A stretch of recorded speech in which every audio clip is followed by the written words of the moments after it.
Yo, what's going on, y'all? This is Marcus Rosa, aka Mazuma TV. Back at y'all with some more boxing talk, man. I hope everybody's having a blessed, beautiful, positive, productive night. I hope you had a great day overall, man. I'm back at y'all with some more boxing talk. We're gonna be speaking about Conor Benn signing the Zuffa Boxing and leaving Eddie Hearn in the dust. We're gonna be speaking about Ryan Garcia versus Mario Barrios.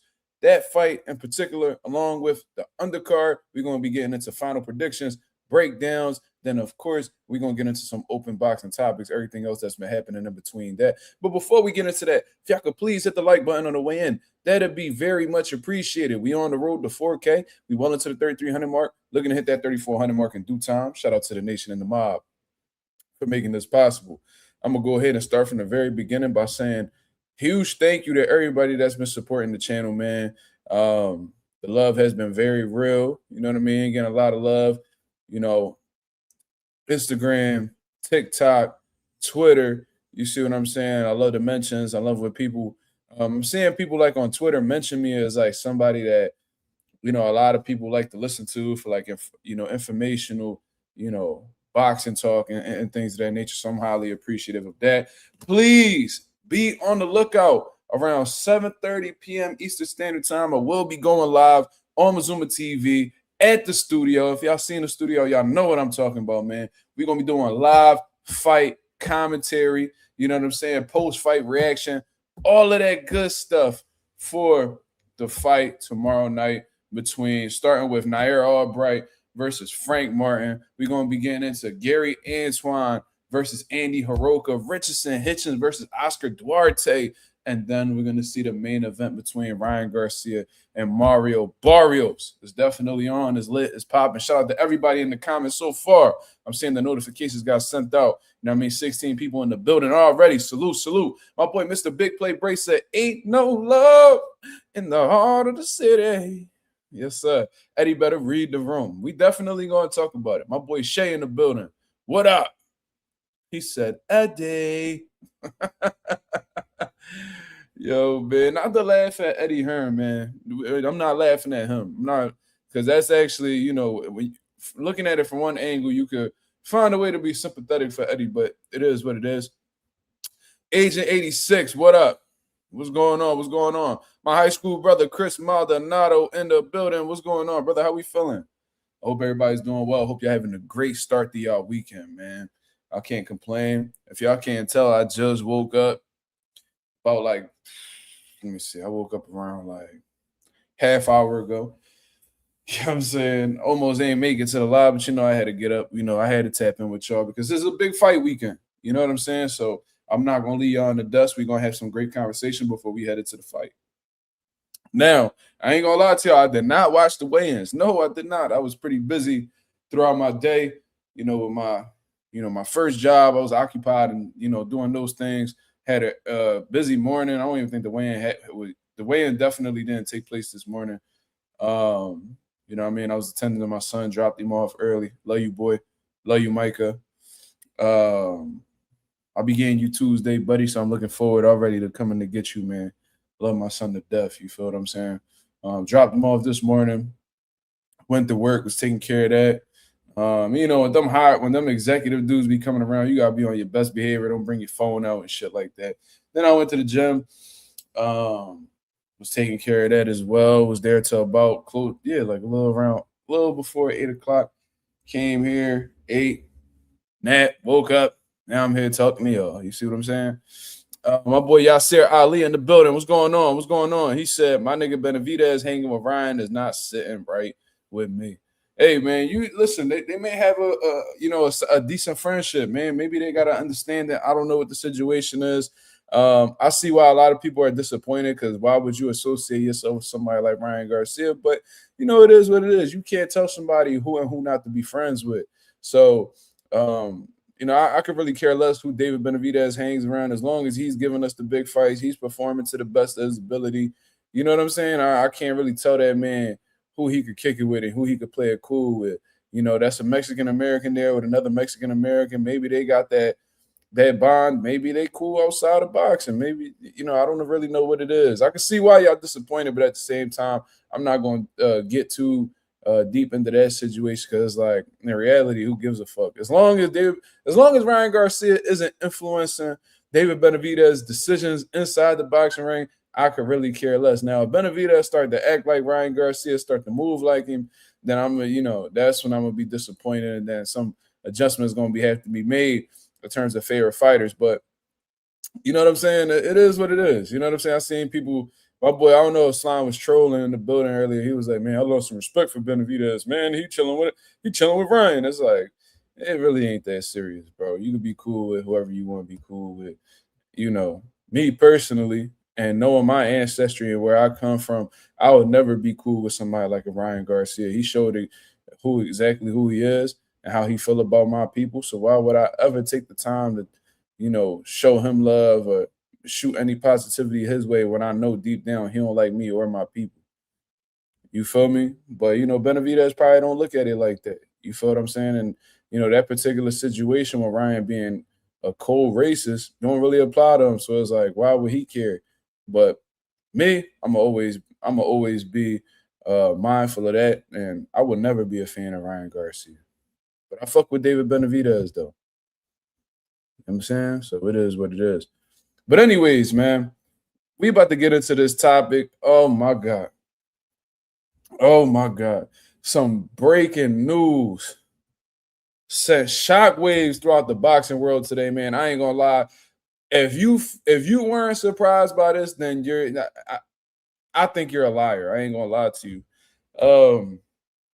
But of course, the biggest news is my boy Jenner Sheriff in the building, showing love from all the way out Spain. He says, salute. Ben signing with Zuffa is crazy work after all Eddie has done to defend him. Yeah, we definitely going to talk about it. So let's go straight into the news.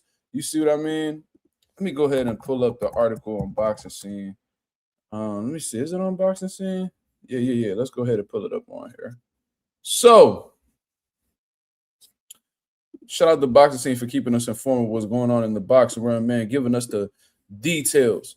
And it is that Conor Benn signs with Zuffa Boxing. That's right. Zuffa Boxing, the one that is being led by Dana White and a few others and being backed, I guess, financially by Turki Al-Sheikh. Conor Benn, who I didn't even know was a free agent, didn't even know that his contract was up with Matchroom and stuff like that. Has went on to sign with people who Eddie Hearn just had a back and forth with on the internet. So it got to be absolutely crushing if you're Eddie Hearn to shoot some shots in Dana White's direction, and within 2 to 3 days, he's signing one of the biggest fighters under your promotional stable, especially out in the UK. So it goes as follows. Conor Benn is the latest marquee fighter to sign with Zuffa Boxing. The nascent promotion announced on Friday. Ben has not yet held or even challenged for a world title, but the 29-year-old is coming off of 2 huge events in his native England, losing a war to Chris Eubank Jr. last April, then winning a comfortable decision in their rematch in November. Both matches took place in front of tens of thousands of fans at Tottenham Hotspur Stadium in London. From his pro debut in 2016 onward, Ben was promoted by Eddie Hearn's Matchroom Boxing. So Eddie Hearn promoted him from the very beginning. Hearn stood by the son of Hall of Fame Nigel Benn even after Conor tested positive for PEDs ahead of an initial fight date with Eubank in 2022. Now, I remember that, and I was highly critical of Chris Eubank for that shit. I was even giving Eddie Hearn hell for continuing to defend this man. And, this man, Eddie Hearn, stood in front of the media and, really was sticking by Conor Benn, like, oh, they're going to do an investigation. You know what I mean? They did the investigation, and, he's went through his due process. And, like, he was out here defending the drug cheat. And we was giving Eddie Hearn hell for that. So I remember that clear as day. So this just goes to show you how much Eddie Hearn really backed Conor and how much he truly believed in him. Obviously, it's for financial gain. He feels like he could make some money off of Conor Benn. And he was putting a lot of money in the Conor Benn career. So I'm sure he didn't want to fuck that up over a PED thing. But I think it was more than that. You know what I mean? And I'm going to get into why I feel like Eddie Hearn really felt like Conor Benn was family. Now, after 25 fights, Ben is switching teams. So Conor Benn goes along to say, I'm filled with excitement and hunger for what's ahead with Zuffa Boxing. I want the legacy fights, the biggest nights, the biggest stages. I fear no man at any weight, and I'm ready to give the fans the fights they've been calling for. I'm in my prime, and together we have bold, ambitious plans. Benn's deal is for one fight and will pay him 8 figures, according to Chris Mannix of Sports Illustrated and DAZN, citing anonymous sources. Ben has issued, I'm sorry, I cannot read today. Ben also issued an extended statement on social media. He goes on to say, first and foremost, I want to thank Eddie and the entire team. So you notice that he mentions Eddie Hearn from the very beginning. He doesn't say thank God or praise be to the Almighty. He's not saying none of that. He goes straight into the Eddie Hearn situation, and he says, I want to thank Eddie and his entire team at Matchroom for everything they've done for me over the past decade. From guiding me from when I first turned pro to headline and stadium shows. They were not only with me for the highlight moments, but stood shoulder to shoulder with me during the tough times. And I'm sure that's when he was speaking about he's speaking about the PED stuff. It's been a journey beyond anything we could have imagined, and for their belief, support, and guidance, I will always be truly thankful. But Zuffa Boxing presented me with an opportunity I simply couldn't refuse. So in my mind, it's either a fucking fight that he would love to have that could really do miracles for his career, had to be a stupid bag that he wasn't able to get anywhere else, so he just signed the dotted line, or maybe a little bit of both. I love Eddie to continue to be a part of my team and for our partnership to evolve in this new chapter. So he's making it seem like, bro, I'm not signing with Zuffa. So he said, yo, I rock with Eddie Hearn. I love what they did for me. They stood by me from the very beginning, and they were with me through some tough times when I was at the darkest moments of my career. But Zuffa just gave me an opportunity that I'll probably never see again. You know what I'm saying? And according to Chris Mannix, it's a one-fight deal. So, he goes right. He could easily go right into free agency after this one fight. And he could possibly go back to Eddie Hearn after the fact. Who knows? But, he's letting it be known that, he would still love to have Eddie Hearn around. You know what I mean? Obviously, he has love for Eddie Hearn, but he has to do whatever is in the best interest of his career. He's looking to evolve. Now it says Zuffa's announcement did not indicate whether Ben will compete at welterweight, where he fought prior to his positive drug test, or middleweight, where the Eubank bout took place. Zuffa Boxing's plans to only recognize 8 weight classes, including 147 and 160. So if I had to bet, Conor Benn will be competing at 147 pounds. I don't think he really wants to do anything with 160 pounds, if I had to guess. Ben is ranked 14th at middleweight by the WBO. At welterweight, he is ranked 1st by the WBC, 4th by the WBA, and 7th by the IBF. Now, this is what I wanted to get into, but fuck it, I'm going to read it. Seems like they getting into it on here. None of those ratings may matter in the long run. Zuffa Boxing is seeking to introduce his own title belts, though his ability to do so will depend on the passage of a proposed set of amendments to the Ali Act in the United States. However, the most accomplished boxer currently in Zuffa's stable, Jai Opetaia, is hoping to hold on to his sanctioned body belt and unify with the remaining organization titles. Conor Benn is an absolute beast and a superstar, Dana White said. He shows up every time and destroys people, and now some of the best fighters in the world are calling him out. He's ready for a world title shot. I can't wait to see him compete in Zuffa Boxing. He's going to be a huge addition to the growing stable of very talented boxers.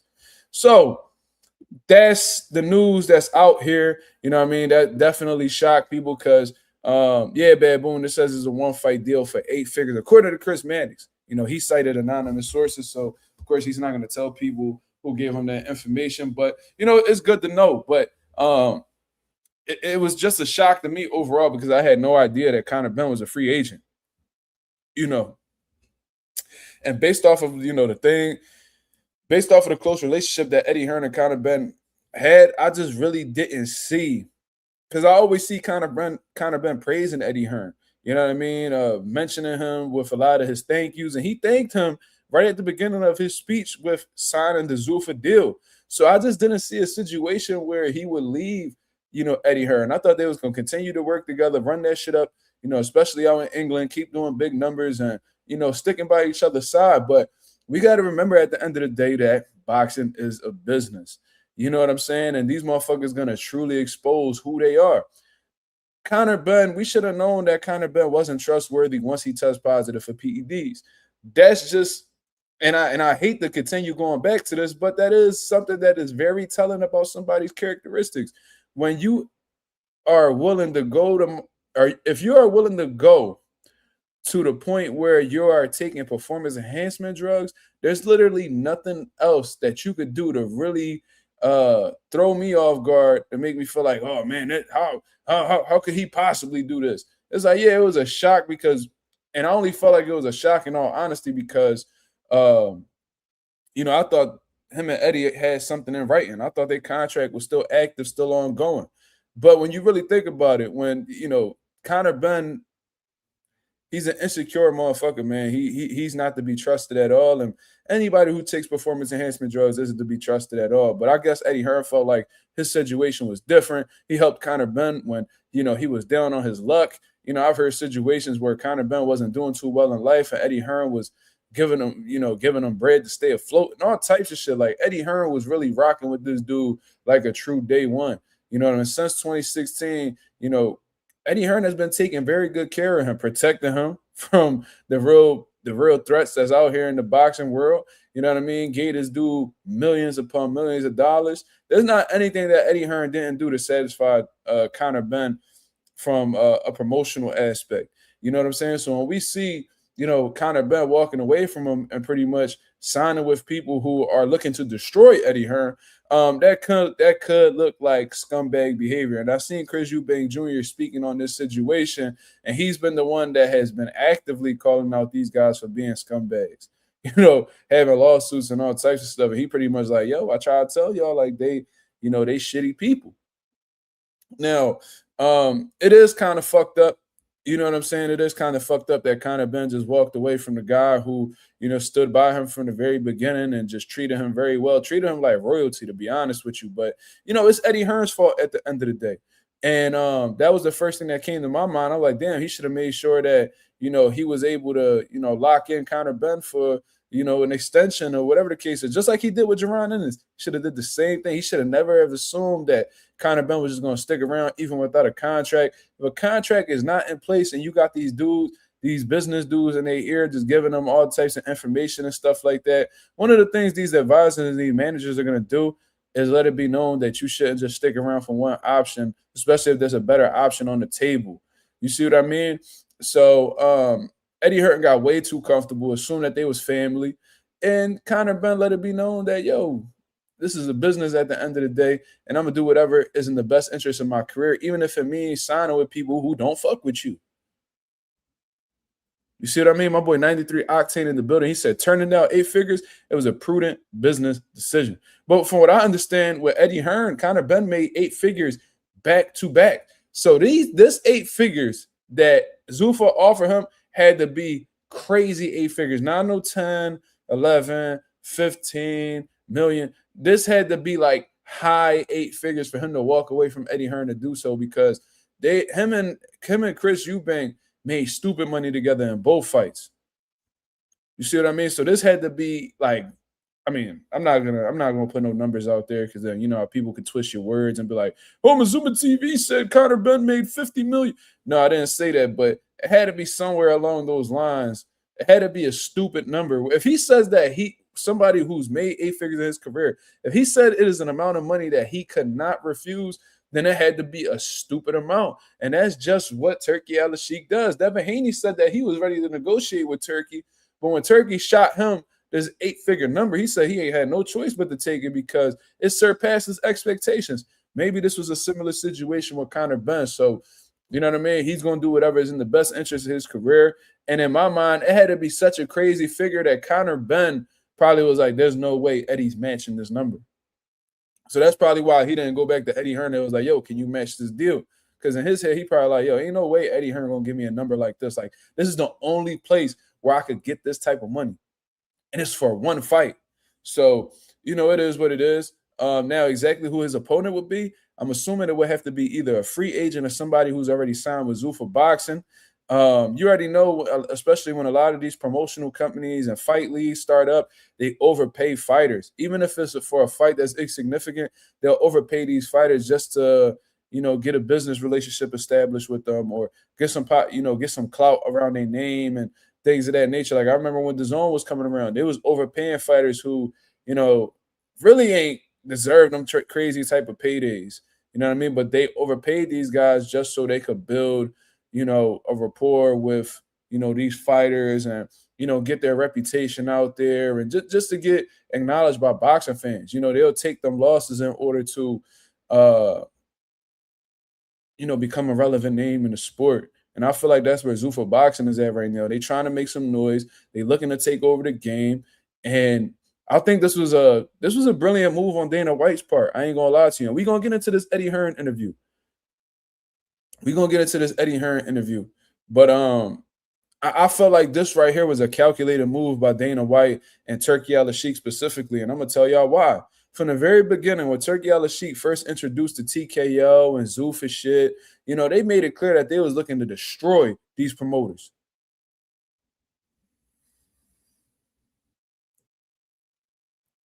You know what I'm saying? They was looking to destroy these promoters. They were looking to destroy these sanctioning bodies. Dana White said from the very beginning, they're not acknowledging any sanctioning bodies outside of the belt that they have within their league, along with the Ring magazine. That's the only things they'll be acknowledging, right? So, Conor Benn is somebody who's ranked very high in multiple sanctioning bodies at 47. Y'all heard the article.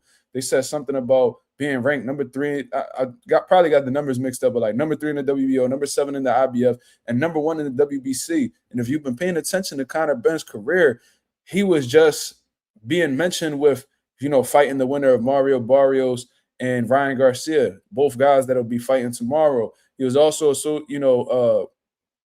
rumored to be, getting a fight together with Rolly Romero in May for his WBA crown.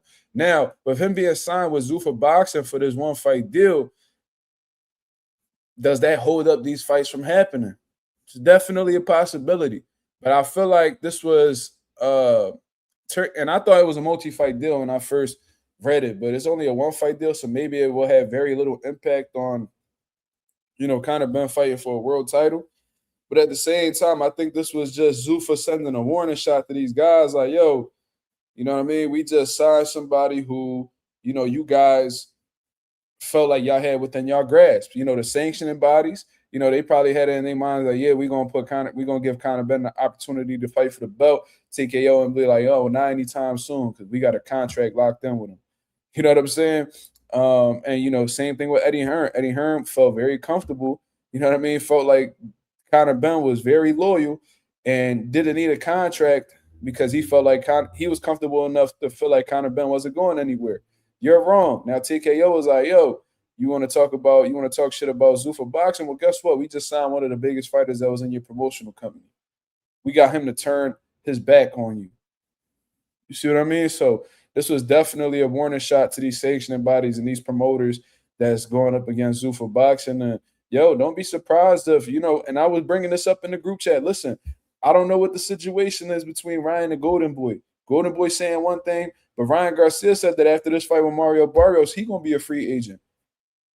You think that Zuffa's not going to offer Ryan Garcia a deal and possibly get him to sign a dotted line?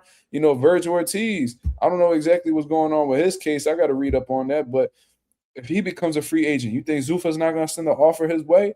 How about I was just talking about this dude, man. But like I said, there's a few guys that's going into free agency. Who's to say that they won't sign them? Shout out to my boy Empty the Clip in the building. Yo, I was trying to get it. I couldn't find your social media, brother. I don't know if I'm just not looking well or not. But I'm doing a live fight commentary in my studio, man, to do some talk about the fight between Barrios and Ryan. I wanted to see if you wanted to come through since you're from Philly, but we'll talk about it, brother. But he says, Conor, wow, Eddie reached out and asked for a conversation after hearing the news, and he told Eddie, no, ain't no loyalty in this shit, not even a conversation. Damn. Yeah, that's definitely some fucked up shit. But like I said, that's just Conor Benn showing you who he is. He should have anytime somebody ever tests positive for PEDs, that's not usually a trustworthy person. That's somebody who is willing to go against the grain in order to have an advantage. you know, that they clearly got some snake in their system. So, you know what I'm saying? That it's not necessarily a surprise to me. The only thing that I didn't know was that Conor Benn um, wasn't signed with Matchroom. I thought they had an active deal, but apparently they didn't. And shame on Eddie Hearn for, you know, letting Conor Benn walk without a deal. Because what you did was you fucked yourself over. You see what I mean? And I don't give a fuck how close of a relationship that you and this fighter may have. If a contract in between y'all, it's only a matter of time before they snake you. Especially when motherfuckers throwing all types of money in their direction. You know, so Eddie Hearn should have known better than that. He's been in the game for years. He should have known that, you know, the only thing that's going to keep you and a fighter on good terms, or at least on business terms, is a deal. Not a verbal agreement, a written, signed contract. You see what I mean? So let's go into this video that Eddie Hearn, you know, and obviously he has a pretty long interview by IFL TV, but I'm gonna just play this small clip right here, to see what Eddie Hearn's take is on this whole situation, because it seems like he did an interview immediately after.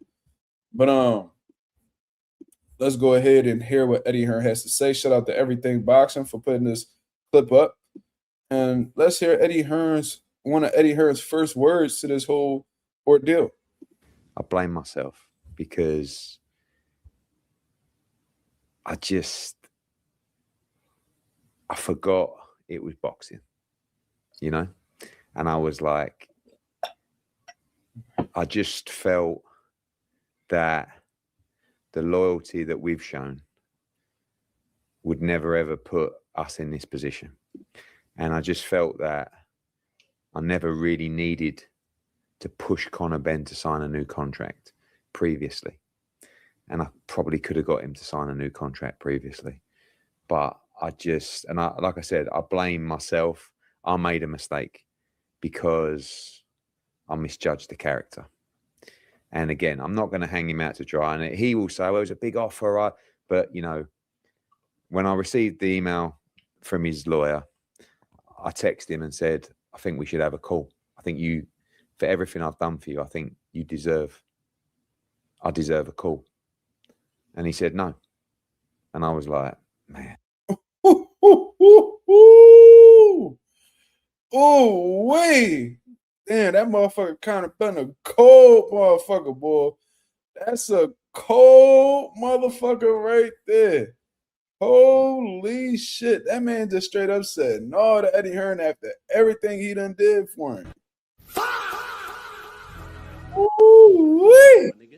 You's a fucking cornball. Aren't you embarrassed by this? Fuck you think I am?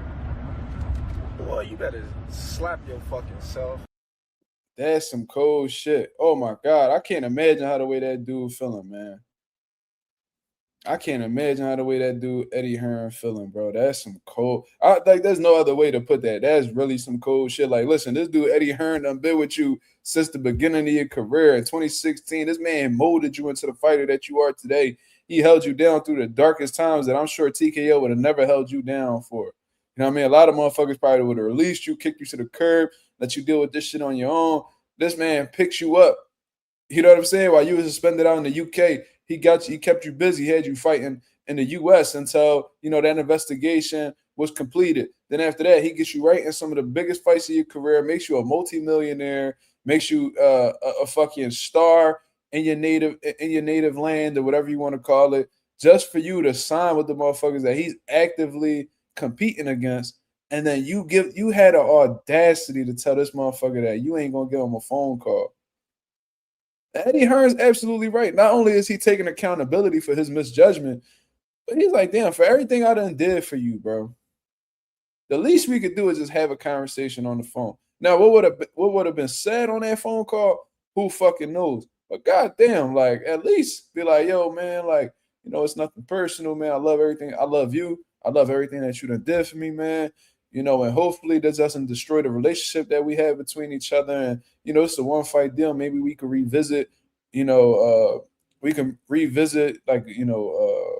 conversations about possibly working together again. You know, I just hope you understand this was an opportunity that I had to take. None of that. You just straight up tell this motherfucker no. So that makes me feel like them Zuffa niggas sat Conor Benn down and pretty much got this motherfucker the money he was looking for and was successfully able to get this dude to turn against Eddie Hearn. The fact that you don't want to give him a conversation, that's some insensitive shit. And that's some snake shit too. Yeah, I think there was conversations that was had, prior to the signing where it was like, yo, man, when we sign this deal, I mean, we're gonna cut all of them out the equation type shit. And I think Conor Benn, that motherfucker took that bag and was like, yeah, man, fuck Eddie Hearn. God damn, look at Eddie Hearn's face right here. That's real pain right there. That's shock. That's pain. That's embarrassment. It's a whole lot of emotions that Eddie Hearn feeling right now. I already know. Fuck. That's the only thing you could say, man. I can't believe it. And, I don't know what to say other than I just,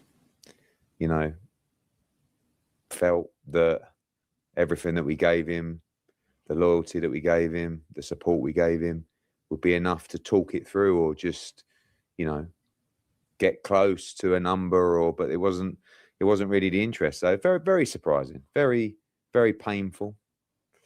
But just another moment in life that you live and learn from. I don't really know what to say, really. Damn. Can't help but feel bad for Eddie Hearn, but you set yourself up for that, unfortunately. And look, man, I know what it's like to be backstabbed by a fighter, to be traded against by a fighter. And shout out to Michelle Rosado. Me and her talk frequently. Raging Babe, for those of y'all who don't know who she is. She's done a lot of business behind the scenes. She's actually the one who got me that interview with Bomac. And there's times we speak sometimes through, DM on Instagram and stuff like that. And she tells me, she's like, yo, all of these fighters are the same. All of these fighters are the same. If you don't have an active deal with the fighter, then they're bound to fuck you over, especially when you got all these different people in their ear trying to get them to sign with them and, be with this manager, be with this advisor, be with this network. It's only a matter of time before one of these dudes, get manipulated to go against, people that have been with them from the very beginning. I've seen that. This is what me and Michelle speak about frequently. You know what I mean? This ain't the only situation. I've seen trainers I've been fucked over. You know what I mean? Not by any of the fighters that I've started, thank God, but who's to say that it'll never happen? I remember I did an interview with Steven Breadman Edwards, train Caleb Plant, train Julian Williams. You know what I'm saying? And he said that trainers get fucked over all of the time, and the way that he prevents it is by having these fighters sign advisory deals. You got to put these guys in contract, man. Like these fighters be hooting and hollering, complaining when they get fucked up deals from promoters and managers and shit like that, but they rarely ever talk about when fighters fuck over the promoter, when fighters fuck over the managers, when fighters fuck over the trainers and shit like that. And this is just one of those situations. You know what I mean? 93 Octane said perhaps Zuffa paid extra to completely sever communication with Matchroom for X amount of days. That's definitely a possibility. You know what I mean? There may be a conversation that was had during one of these meetings or one of these phone calls where it's like, yo, while we're in this, deal together, we're going to cut off communication with Eddie Hearn. Because one of the things that Zuffa has been specializing in since they've been created is like isolation. They don't want to deal with anybody that's not them. It's very similar to like a UFC approach. They don't really fuck with anybody that has an MMA organization outside of them. The UFC, they just worry about the UFC. They don't give a fuck about Bellator. I don't even know these other one championship. Like they don't worry about no other business except UFC, and they will not deal with any company that is not UFC. That's just what it is. And I think Zuffa has that same thing where it's like, yo, if you with Zuffa, we solely focus on Zuffa. We don't give a fuck about Top Rank, Matchroom, PBC, none of that. if the Ring Magazine isn't involved, and the only reason why the Ring Magazine is involved for real is because that's Turki Al Sheikh's company, and Turki Al Sheikh is funding Zuffa. You know what I mean? Because he's somebody that's a financer or whatever the hell you want to call him, the check picker upper, I guess you would say. That's the only reason why the Ring Magazine is involved, because the dude who's helping fund this corporation owns the Ring Magazine. Anything outside of that, they could give a fuck less about.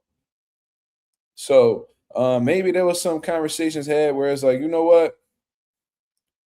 I can't talk to Eddie. While I'm under this contract, I can't talk to Eddie. Maybe we can have a conversation. And I'm almost willing to bet that after this deal is done and he gets this fight and he gets paid and he becomes a free agent, maybe there's a conversation that'll be had between him and Eddie Hearn. But, Conor Benn did what was the best, what he felt like is the best interest of his career.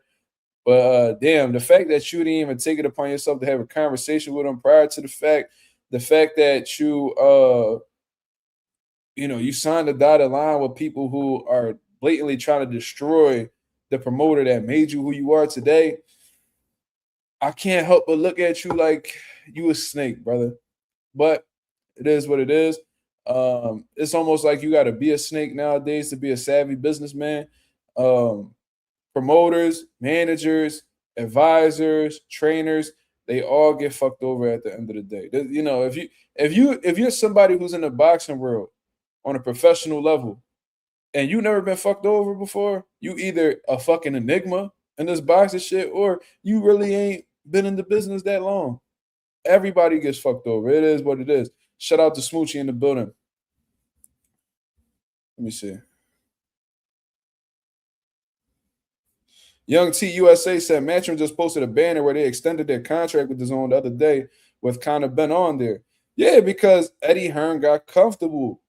Eddie Hearn got comfortable, man, and he didn't do what it took to really lock Conor Benn in so he wouldn't go nowhere. Eddie, you had to take care of your finances, brother. You got to take care of your investments. You got to make sure that your hoes are in line, man.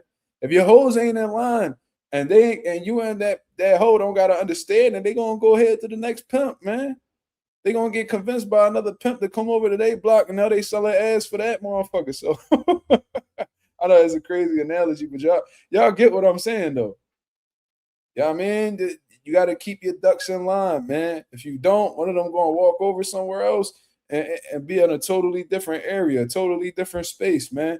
And now Eddie Hearn, he may have possibly lost one of the biggest breadwinners in his company right now. Outside of Anthony Joshua, I don't really know who really is selling tickets like Conor Benn out in the UK. That's under Eddie Hearn's stable.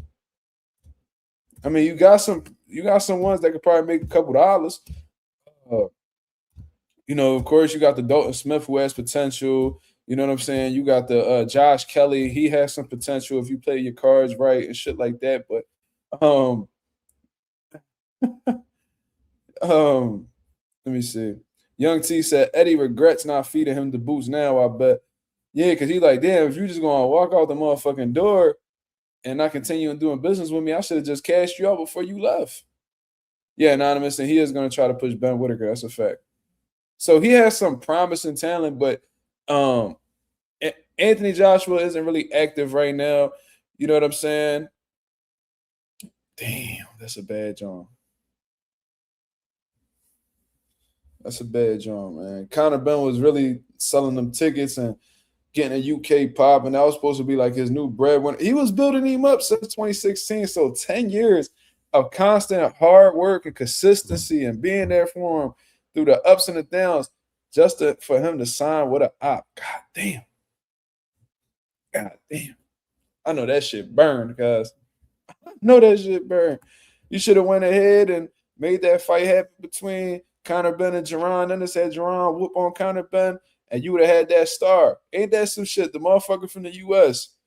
who was built without Eddie Hearn, to be real. Jerron Ennis was already like a finished product before Eddie Hearn signed him. He already had buzz. He was already out here getting shit popping. That motherfucker signed an extension deal. So I guess you felt like you could trust Jerron Ennis less than you could trust Conor Benn. Got fucked over, man. You can't trust none of these niggas. None of them. You can't trust none of these fighters. when they're a free agent, you just need to go ahead, try to get Richardson Hitchens back.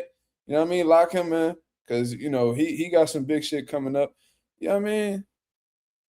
It is what it is. You got another dope fiend out your stable. So we'll see. We'll see how that works out. But goddamn, now I'm interested to see, first of all, what weight class Conor Benn's going to be fighting at. Most likely it'll be 47.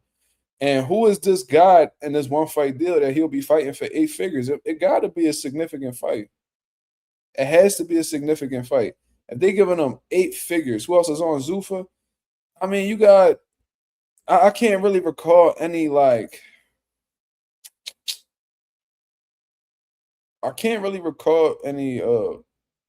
fighters that's at 147 right now that signed with Zuffa. That's why I'm kind of confused.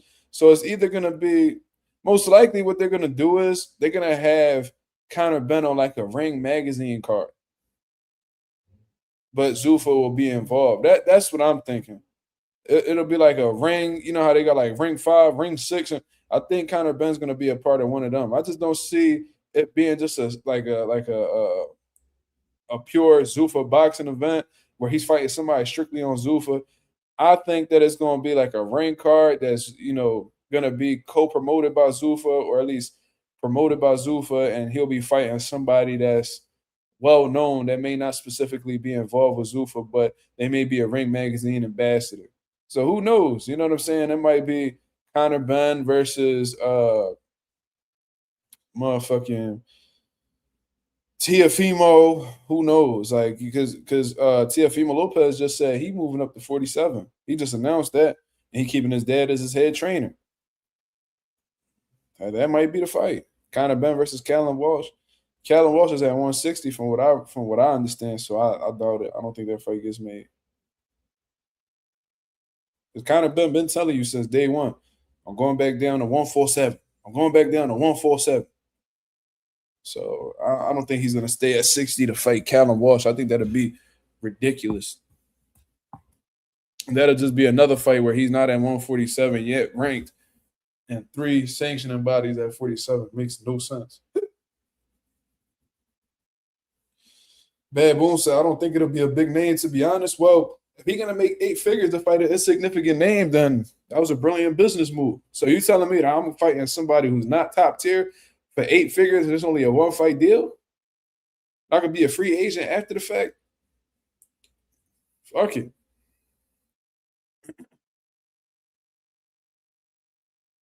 Bro said, I was going to say they're going to try to get him a fight with Rolly, but Zuffa doesn't acknowledge other belts. If it's like a Ring magazine card, they'll probably overlook that whole situation. I think that Zuffa's going to move like that when it's specifically a Zuffa event. I think if the Ring magazine is involved, then, you know, other belts may possibly be on the line.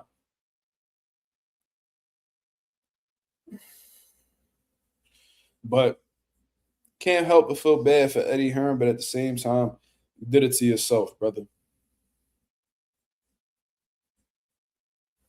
You know what I mean? It's almost like if your kid put his hand on the stove or whatever, you can't help but feel bad that, you know, your son, your daughter had to experience that pain, but they knew it was hot, but they still chose to put their hand there. So it is what it is. You feel me? So let's transition on to the next topic.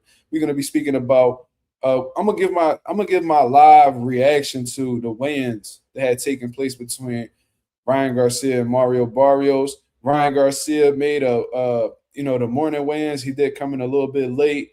You know, everybody else had weighed in on time, but you know, Ryan Garcia was a little bit tardy to the weigh-in. And but he made weight though. I think he came in 146.5. But when you looked at his body, pause. I know a lot of y'all motherfuckers want to look at his body. When we're looking at him, he had like this. Like his skin was shining as if he had just finished doing a workout. Like his skin was glistening, like looked like sweat. So that let me know that Ryan Garcia was shedding them last few pounds earlier this morning. He just got the weight off before then. So that's something that I definitely noticed that could be a sign of weight issues. Just letting y'all know, because, you know, Ryan Garcia looked sunken in for like the last week. His face already looked sunken in, and I'm like, damn. You already looking like that? So I already had seen some concern. So the fact that this dude came into the weigh-ins mad late let me know that it's some issues over there, man. No reason why you should be showing up to a morning weigh-in late. The weight should have been made previously, and you was just 149 the other day. So, what's going on, man?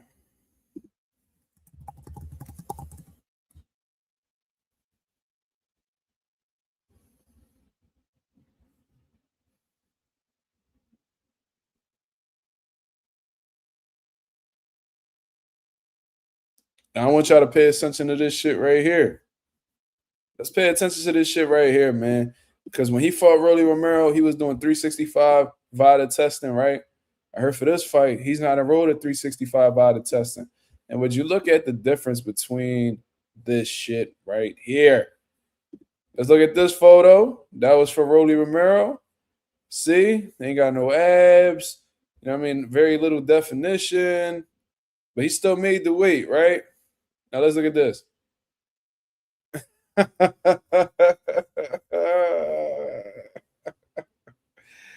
Ooh-wee. Look at this. The attitude look all different. Look like he don't want to be there. Boom. Jesus Christ. Look at this.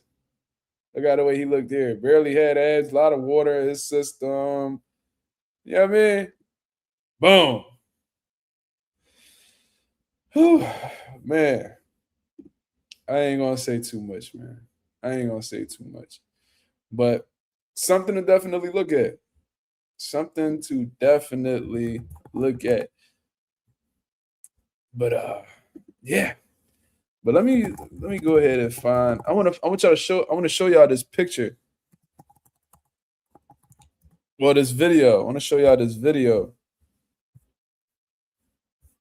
of Ryan Garcia earlier that day making weight. Where's it at? Where's it at? Why is this? Yeah, this Twitter shit is crazy, bro.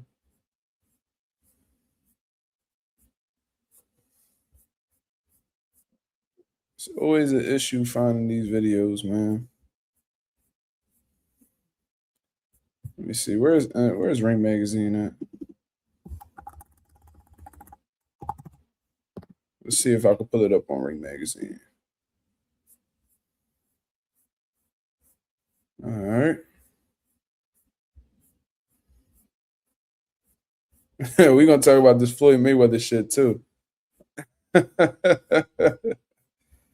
This shit is insane, bro.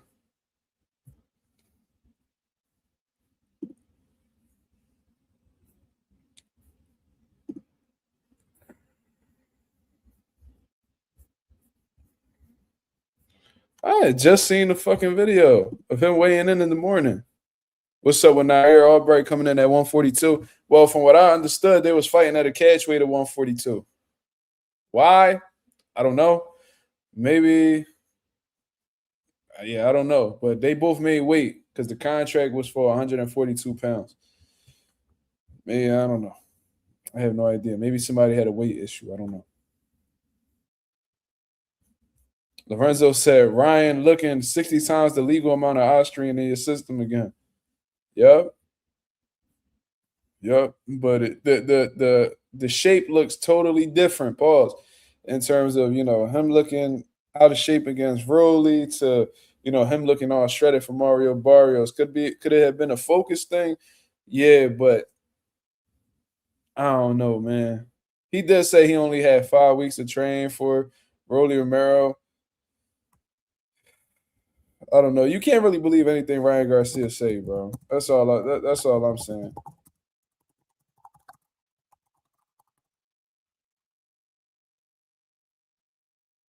Where is this fucking video? Shit pissing me off.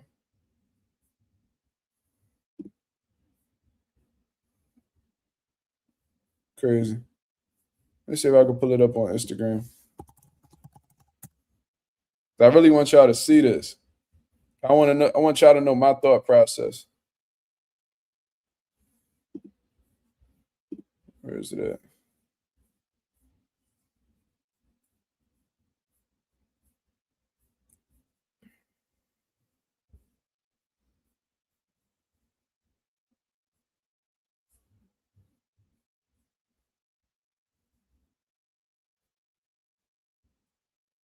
Conor Benn moves caught me off guard, though. I ain't gonna lie to you. All right, let's take a look. So when you look at him right here, who said Smoochie? Who got a BBL? What the hell are you talking about? Don't tell these people that because they're gonna go run over the Ryan Garcia page right now. But look, if you look at him right here, you see like his skin, like he had just wiped off some sweat or whatever. It don't look like his body's dry. You feel me?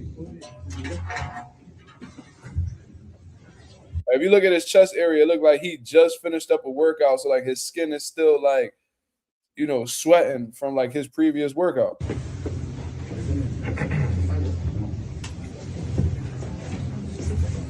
Look at the shoulders and the chest area. Even his abdominal area. Look like he done lost every bit of water, the rest of the water that was in his system to make weight.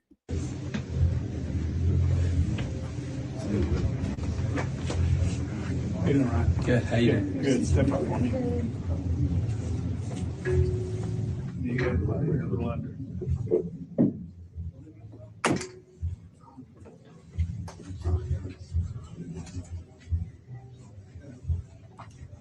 $146.5. Woo! Oh! Live exclusively on this. Yo, hold up.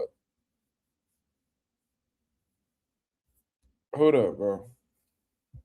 Do this nigga got a tattoo at the top of his ass crack? Yo, am I tripping? Am I tripping? Yo, ain't no fucking way. Hold up. I don't even want to keep looking at the nigga, bro. Bro, I couldn't help but notice this shit. Because his back turned to the camera. And this nigga got a tattoo like right above his ass crack. How did I spot that nigga? His back was turned to the camera. You act like I fucking try to look around the corner and shit to see it. Nigga, what the fuck?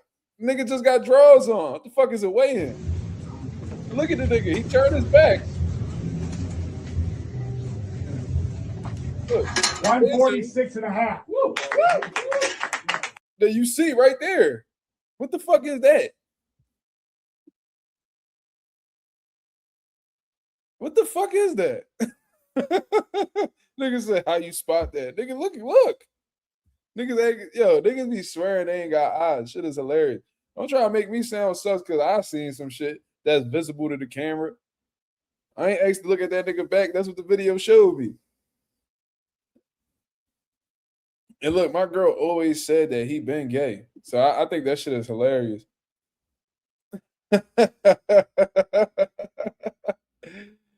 Yo. He said, yo, I think the camera flash went off. I would hold on. You might be right. Hold on. You heard the camera. You heard that shit. Them niggas. 146.5. Woo! All right. I ain't hearing nothing. But regardless, that's fucking hilarious. So we ain't gonna dwell on that video too much because I don't know. Niggas like, man, how you seen that? It's like, nigga, it's right there. Fuck. So Lorenzo said it's a needle filled with Ostarine. Yo, Smoochie said he got a tramp stamp. That's crazy. Someone snapped a flick of it. Yeah. They zoomed in that motherfucker. I wonder what the fuck even inspired that. Like, nigga, you literally got a tattoo on your lower back that's parallel to your ass crack, and you think that shit cool. I don't understand that shit, but you know, it is what it is. That's Ryan for you. You know what I mean? Like, I don't know. He's a weirdo. Definitely a weirdo. So, yeah. I just wanted to show y'all that. To show y'all that this motherfucker, you know, like his chest, like his body looked like he had just finished up a workout. He just dried himself off with a towel. Then he went to go weigh in. That's what it looked like to me. And plus, when you looking at like his abdominal area, didn't look like he had much water in his system. So it looked like he did his final cut the morning of, which I feel like that's the reason why he weighed in late. You feel me? So it is what it is. It might affect them, it might not affect them, but let's get into the weigh-in overall. Because like I said, I didn't get to watch the weigh-in. the ceremonial weigh-in, I guess you would say. So, like I said, Mario Barrios came in 147 on the money. Ryan Garcia was a half pound below. So let's get into this weigh-in, man. Shout out to Fight Hub for always being there with the media, being there media-wise and getting some great content for us. So let's get it started.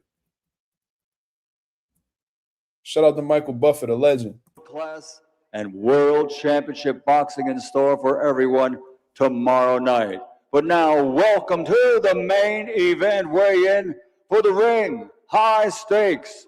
Barrios versus Garcia. 12 rounds of boxing for the Ring Magazine.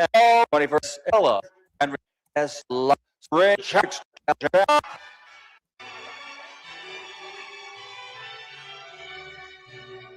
And his opponent now. Shout out to David Benavidez in the building. Fuck with the dude. Coming to the stage and to the scale.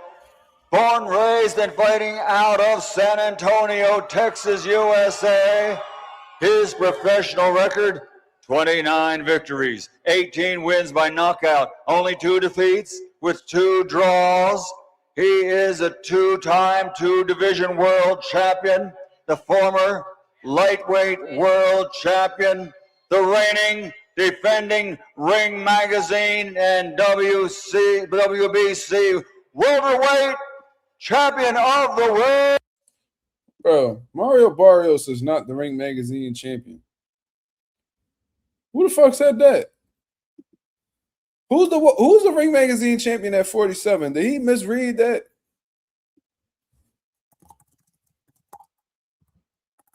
Hold on.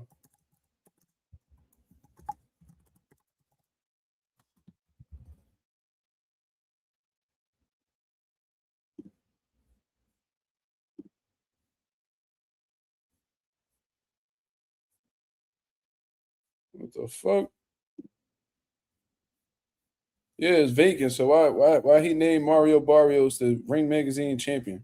The reigning, defending Ring Magazine and WBC welterweight champion of the world, Mario El Azteca Barrios.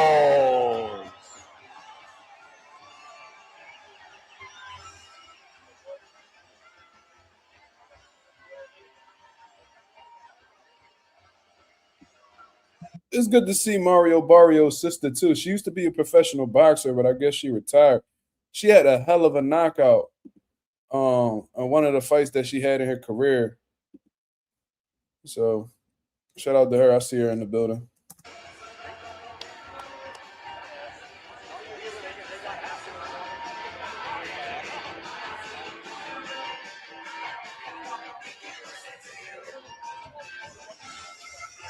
All right, ladies and gentlemen, first on the scale will be the challenger, and on the line will be that Ring Magazine belt.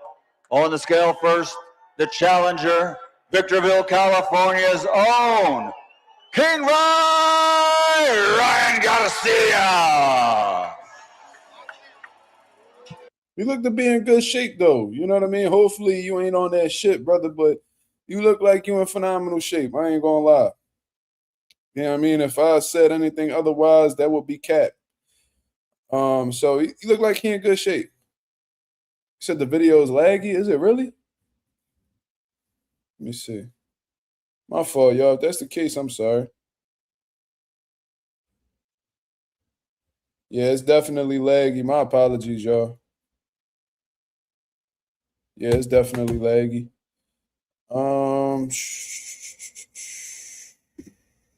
Let's see.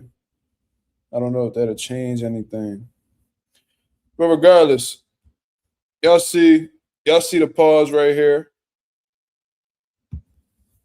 Look like he in solid shape, though. Look like he actually trained this fight. So we'll see. 146.5 pounds for the challenger, Ryan Garcia. Let me stop sharing. Let me see something real quick. I don't even know why I was doing this. Give me 1 second, y'all.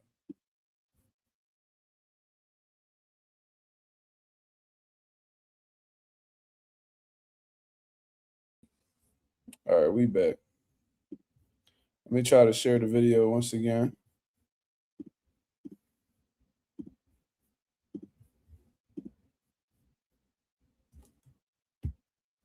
Let's see how it looks. And now next on to the scales, the reigning and defending champion. He holds the the World Boxing Council title. The Ring Magazine title is on the... Yo, what's up with Michael Buffer? You all stuttering and shit. What's going on with him? He all right, man. I hope that age ain't catching up to him. You ain't taking no punches, brother. What's going on, man? Your voice slipping all in.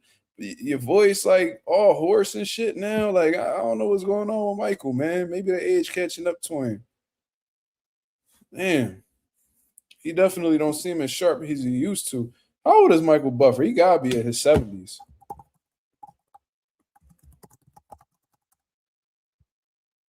What? This nigga's 81. Holy shit. Oh, yeah, that'll do it. Damn, I did not know he was that old. I'm thinking like early, like early mid-70s, maybe. Damn, 81. Yo, Michael Buffer don't look bad. Pause. He don't look bad for 81 years old. I ain't gonna lie to you. The nigga was born in 44. That's crazy. And I always forget that he's from Philly. So that's hilarious. But anyways, yeah, you definitely get a pass, brother. You a GOAT. So I ain't gonna disrespect you or nothing like that. I mean, Michael Buffer, a legend. The line, it's vacant. Two-time, two-division world champion, former super lightweight world. She said Buffer fine. What you mean by that? What you mean by that, Smoochie? You find out you like them old heads. Champion, reigning and defending WBC welterweight champion of the world, Mario El Azteca Barrios.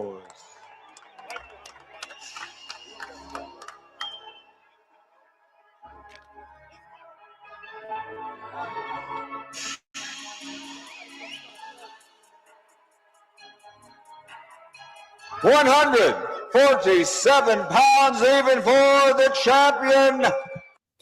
Yeah, Barrios look like he in great shape too. So it should be a good one. Should definitely be a good one. Mario Barrios.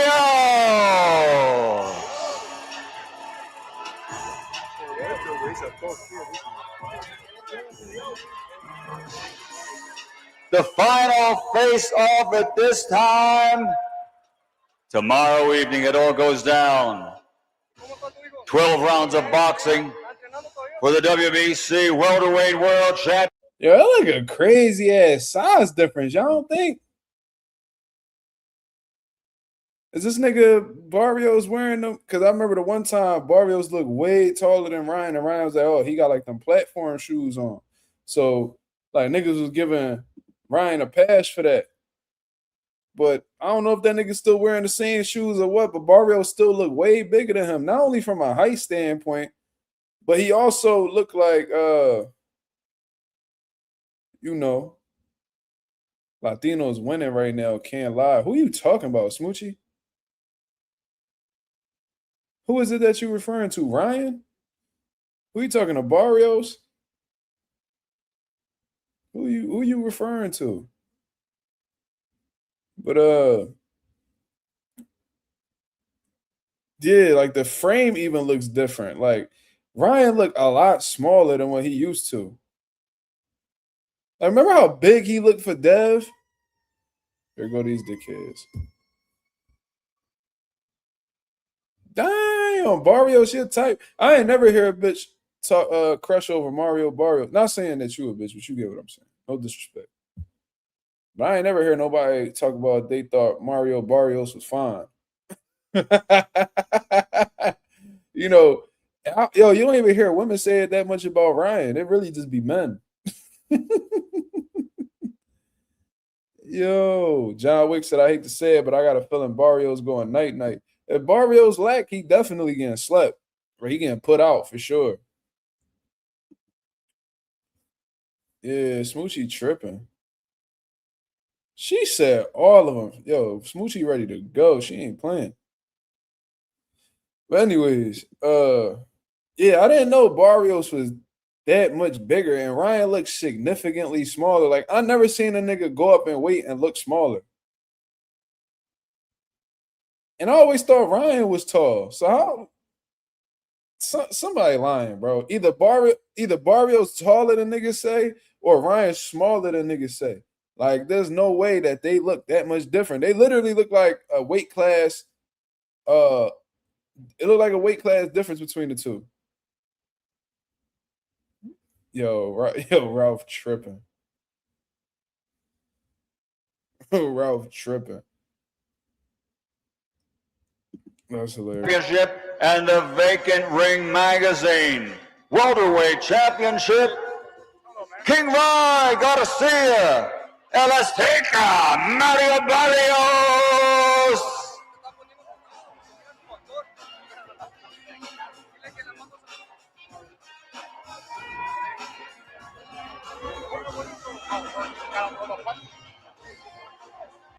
Shit is funny, man. Ryan doing all this, like, bouncing on the feet. Don't ever do that in the ring, though.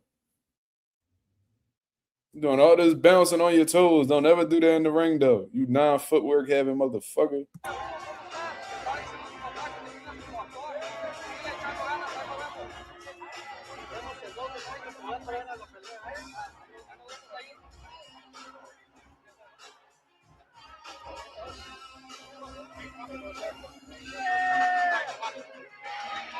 Challenger and champion, the challenger, Ryan Garcia, the defending champion, Mario Barrios. Bro, but like, look at, fuck the height, right? Because obviously Barrios is taller. Look at the frame. Like, Barrios must have already put on a good amount of weight, bro, since that morning weigh-in, because he just looks so much bigger than Ryan, like, all around the board. Not just from a height standpoint, but from a fucking frame standpoint. Interesting. Yes!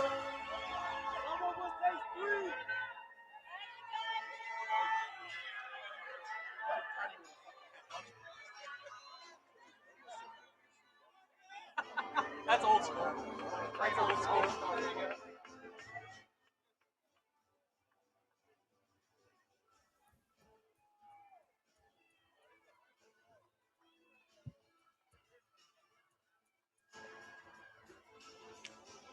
Pretty long face off.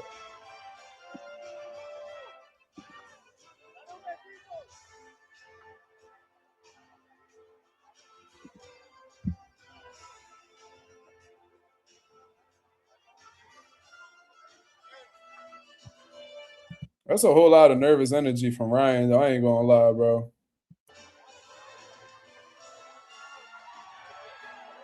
Tomorrow night, live on the Zone. It's Ring Magazine High Stakes Las Vegas. A great night of world-class and world championship boxing live on the Zone. Few tickets still left. Go to ASX.com. Barrio's definitely like a middleweight right now, bro. Like, I'm sorry, like, I'm trying to like get past that situation, but that I did not expect that for them to look that much different.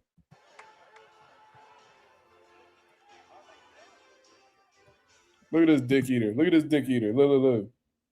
Look at the dick eater right there. Of course, you on Ryan's side. Look at him. Look at him. Jesus Christ.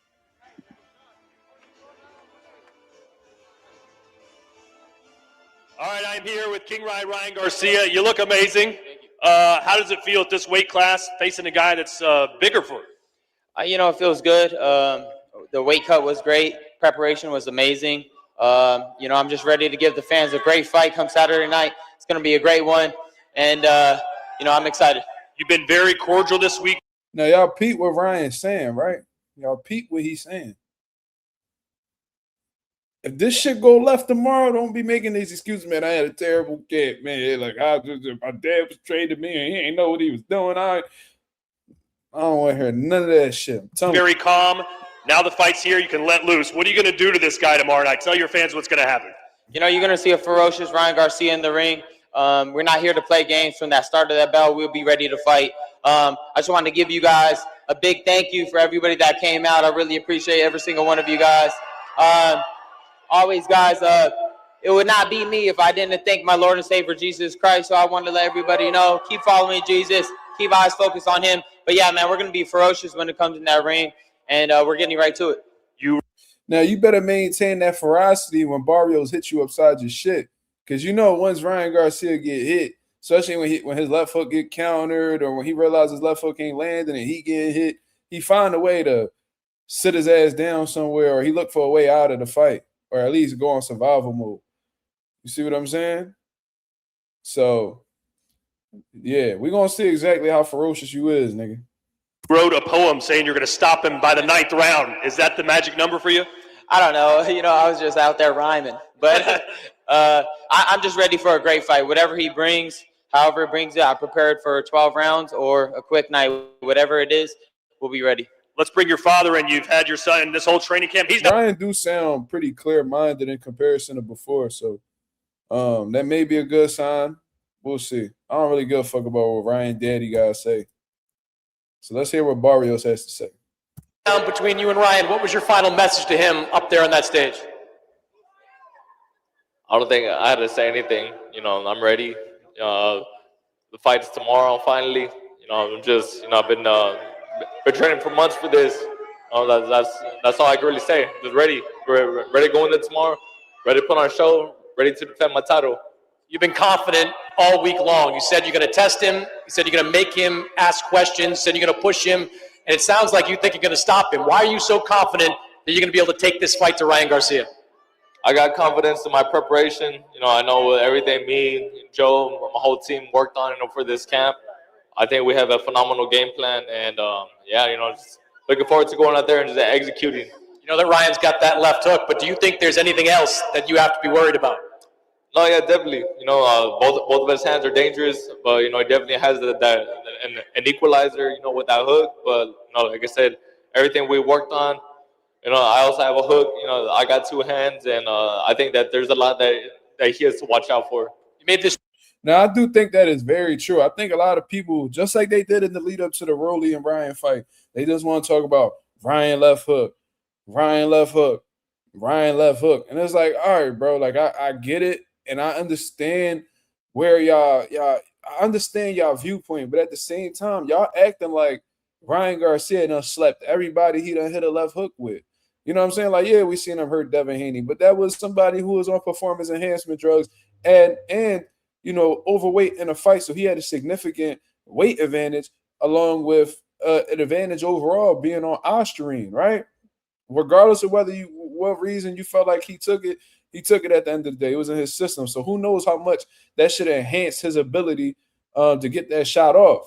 Another thing, you know, he's hit guys with that left hook that weren't top tier guys.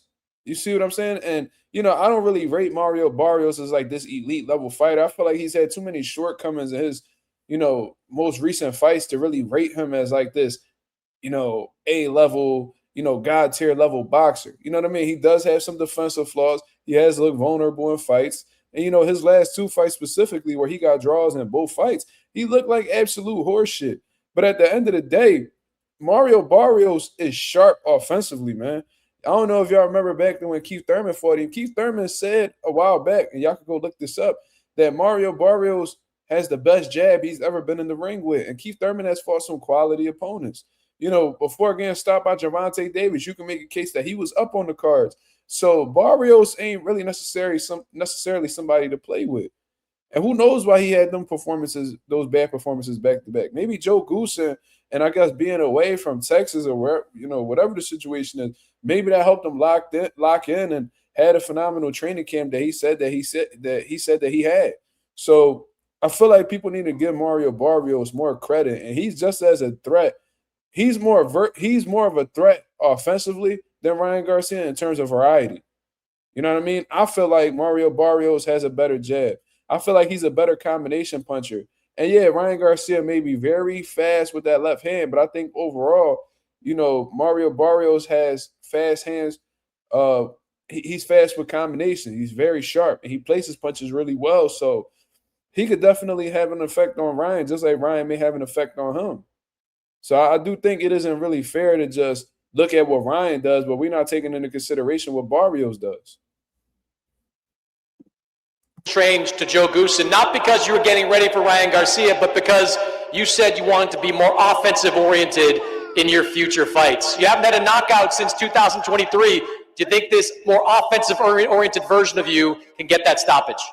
Definitely. I'm going in there with bad intentions. Going in there with, like I said, just all of the work we put in, and I think this fight definitely end early. Good luck, Mario. Thank you. It's definitely a quiet confidence about Mario Barrios. So very interesting. Now we're gonna transition on. Let's get into this weigh-in right here between Hitchens and Duarte. And now Brooklyn, New York, USA, a 2016 Olympian, now undefeated as a professional. 20 wins. 8 of his 20 wins come by way of knockout. Rating the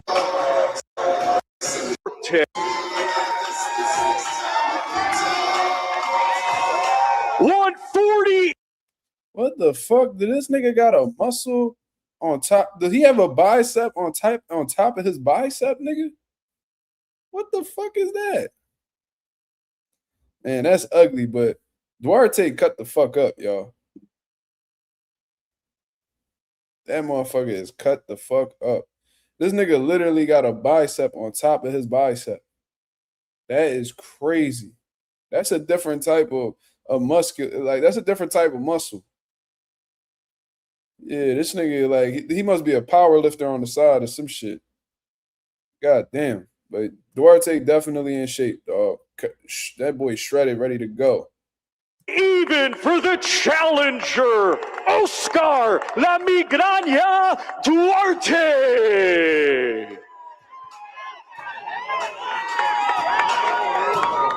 Now to the scale, the defending world champion, Richardson Hitchens.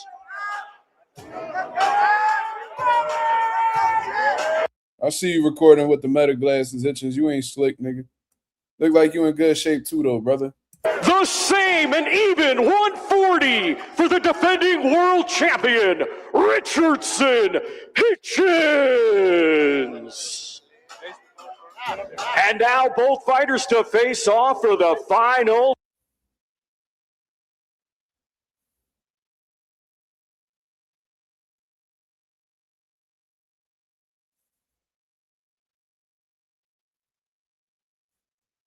Hitchens ready to rumble, boy. Look at them ashy ass knuckles. That boy ready to go. Smoochie talking about everybody just cut up. Look, see, Smoochie in her bag. I don't know what's going on with her. She must be ovulating or some shit. I mean, that's what you should expect from boxers. You should expect them to be cut up, Smoochie. Like they work out regularly. They make it weight. But yeah, Hitchens knuckles ashy than a motherfucker. He ready to go. Bottom lip white than a bitch. Yeah, that nigga thirsty. Somebody need to get him some Pedialyte ASAP. Duarte, cut the fuck up. They in shape. They ready to go, y'all. They made weight. It's time.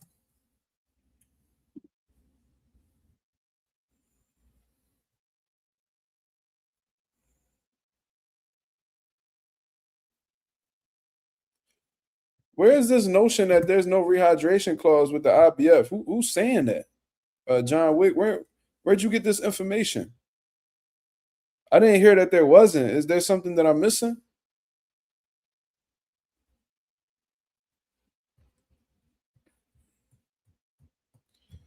We gotta do some research, man. I think you brought that shit up yesterday too. And I'm trying to figure out where you got that info because everybody else I spoke to said that the rehydration clause was still in place.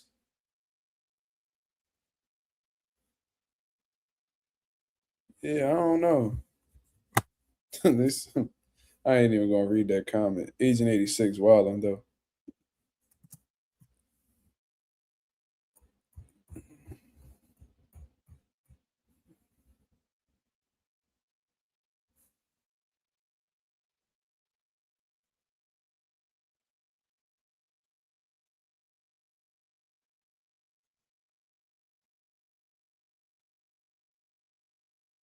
Good little face off. Ain't no more talking. They ready to rock.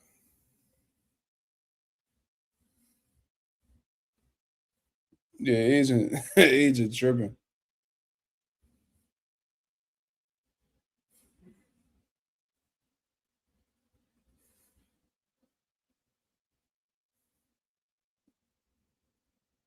Duarte touched his belt. That's disrespectful, man. That's disrespectful, man. Where that Ring Magazine? Who that Ring Magazine belt for? Interesting. Hitchens talking about easy work. We gonna see. He said Hitchens doing a shoe jaw clinch. Hey yo. I never understood why people do that, the jaw clenching shit. I never really did that when I was angry. I don't know.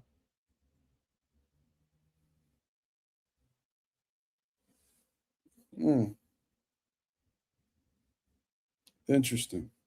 So that's the weigh-in right there between them. You feel what I'm saying? Let me see if the let's get the rest of the weigh-ins, man.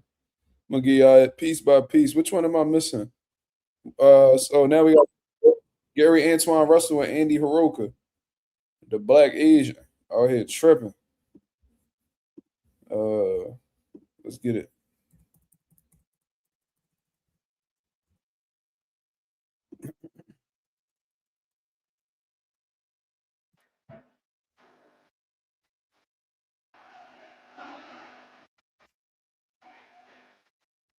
Yeah, heck, you take the drawers off, nigga. You weighed in on it. I mean, your pants, not your drawers. Yeah. 139.5 for the challenger, Andy the Blade Hiroka. God damn, this nigga jawline made of fucking steel. What the fuck? Why the fuck his chin look like that? This nigga got that crimson chin off Fairly Odd Parents. I ain't never seen a nigga chin all boxed like that. What the fuck? What the fuck going on with this nigga Andy, bro? He really cut the fuck up though. I ain't gonna lie. Yeah, he definitely got he got that American Dad chin. That nigga, that nigga out here tripping. What the fuck? Yeah. Damn, she find everybody attractive. Yo, Smoochie with the shits. Hiroka? Oh my God. He got that Joe Swanson chin. He did, that's it.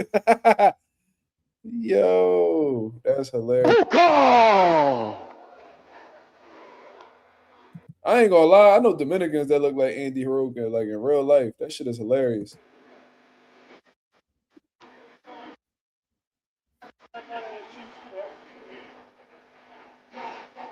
And now we will welcome to the scale the defending world champion, Gary Antoine Russell.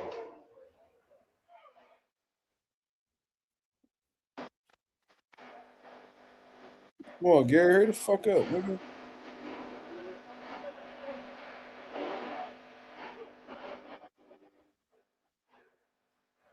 $140 even for the. What is this shit? What does that mean? Because I always see him do that hand gesture. What does hand gesture mean? That shit that Antoine doing. Can somebody tell me what that mean? That's supposed to mean something?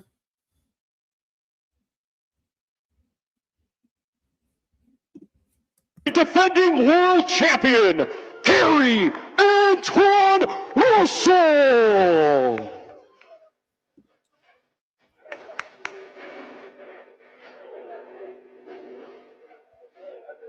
And we will. You said it's for elites. Elite for elites of what? Now have the fighters face off for the final time.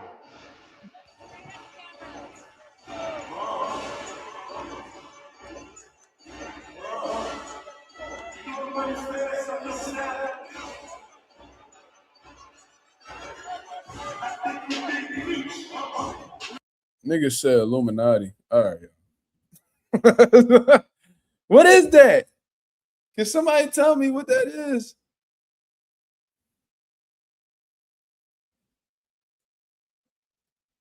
I'm gonna start doing this shit before I go live every day. The fuck this shit mean?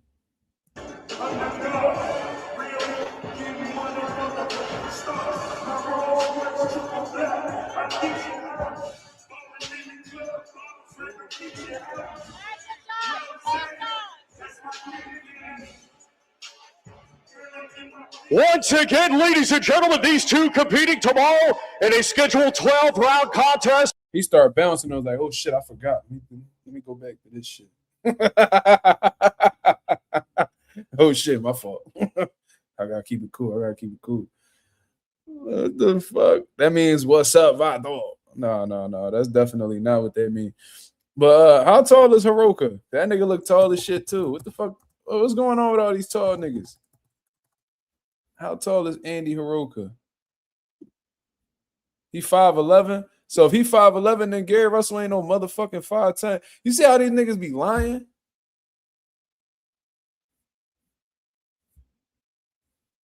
They said Mark gonna fuck around, had dudes following him in a van doing that symbol. Shit, not I. I ain't nobody of relevance, man. I'm all right. I ain't nobody. For the WBA Junior Welterweight Championship of the World.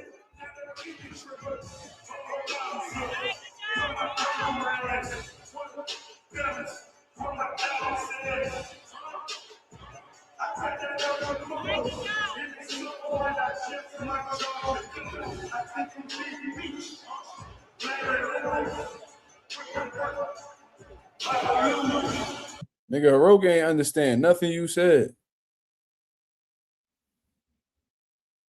The Singh said, I got franked by KO. Sorry, Mazuma. I do too, though. So you ain't saying nothing. Not nothing that I would be mad at you for. Oh, yeah, we gonna get into that. Where is... I'm just missing the Frank Martin, Nair Albright one. All right. So let's go ahead. Stream that. Nigga Hiroka like, I ain't no understand. I come fuck you up. Now that sounds a little bit Spanish. No. He didn't say that. He's like, no, you pay now. You pay now. I fuck you. I fucking you. Nigga, Hiroka ain't playing with him. Fuck you talking about? No touching me. No touching me. That nigga gonna be snapping. He looking to fuck. I come on playing late. Cause you nigga, and he could say it too, cause he black. You feel what I'm saying? He could say, you nigga, I ain't late, cause you nigga, you fuck Visa up, you pay now. That nigga mad as shit. Yeah, you gonna fuck Gary up. No, you I ain't late on plane, cause you fuck our Visa. You die now. I knock you out. Then fuck off me, nigga. Fuck your hands. Fuck your hands. Yeah, you can't play that nigga card. You can't play that. Oh, you can't say that word shit. That nigga darker than most people. That's a dark Asian motherfucker right there, bro. You can't say nothing about him. That's a nice little hybrid motherfucker right there. You better be ready because he got that samurai shit in him, and he got that brother in him too. So he got some athleticism. Yo, Antoine, you better be ready, bro. You better hope he jet lagged, because this nigga, he gonna come out on some Bruce shit, on some Bruce Leroy shit. But anyways, that nigga Nair got a Google image of some cartoon boxing gloves and tatted it on his stomach. All right, man. Let's go ahead and get into the win. 13 of his 19 wins come by way of knockout. Here is the former world title challenger and the current WBA Continental Americas champion, Frank the Ghost Martin.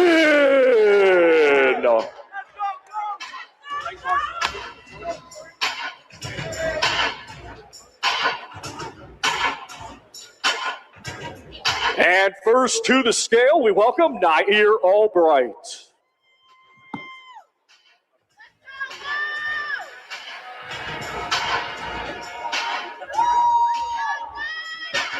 $142 for Nair Pretty Boy Woo Albright. Now to the scale, Frank Martin. Yeah, let's go, baby. That's right. Let's go. 140.5 for Frank the Ghost Martin. So the fact that Nair came at 142 and Nair came at 142 and Frank Martin came at 140 and a half. If I had to guess, I'm going to assume that Nair asked for the additional weight. Probably because how much notice did Nair Albright get for this fight? When did they announce Frank Martin versus Nair Albright? Let me see.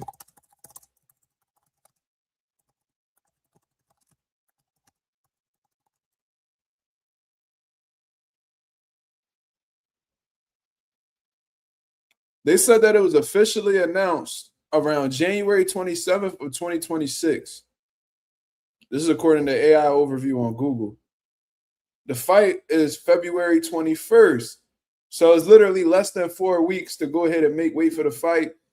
I think Nair had requested the additional weight in order to be, comfortable and not be drained. You know what I'm saying? And I'm seeing this nigga Nair chewing gum. I don't know why that may be, but I hope it ain't a situation where they put like a rehydration clause on Nair. Said his dad dark as shit. He one of us for real. Yeah. If we talking about Hiroka, yeah. But not fucking touching me. Fuck you, nigga. You can say whatever you want. Ain't nothing that Antoine could do about it. But anyways, no, all jokes aside, I think Nair team requested that additional weight because he didn't really have much time to get the weight off. You feel me? He literally on some real shit. It's kind of like some short notice. If they announced the fight on the 27th of January and he's fighting the 21st of February, you only got like 3 weeks. That's not no real time to prepare for a real fight. Unless Nair had a date already and he ignored that one to take this one. I don't know. But yeah, that's something that I see for sure though. And now let's have the fighters face off for the final time.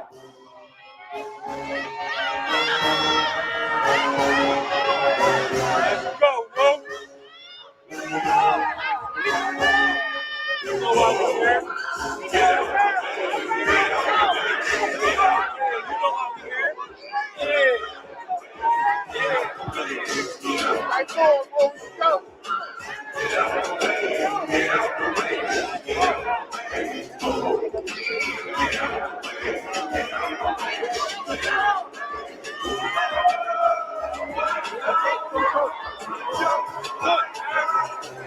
That nigga Nair real antsy because Frank Martin didn't even try to touch him and he like reacted immediately. See that? All Frank Martin did, he literally pointed at him, but within like with like distance though, like so Nair like real froggy right now. He ready to fight. See, like he didn't really do too much, but look how quick Nair reacted.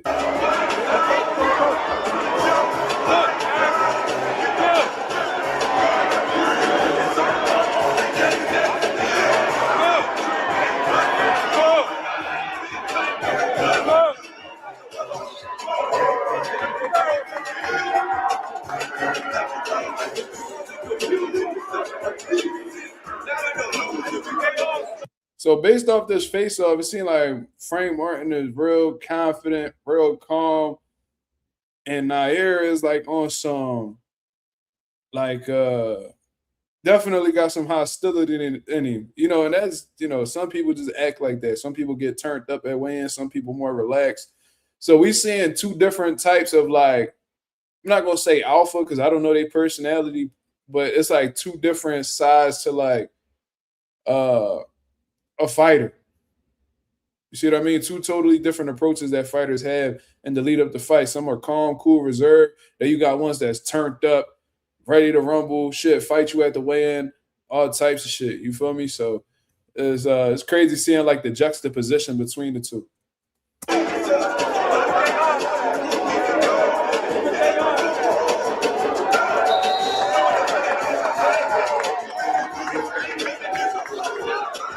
Once again, these two competing tomorrow in a 10-round junior welterweight contest.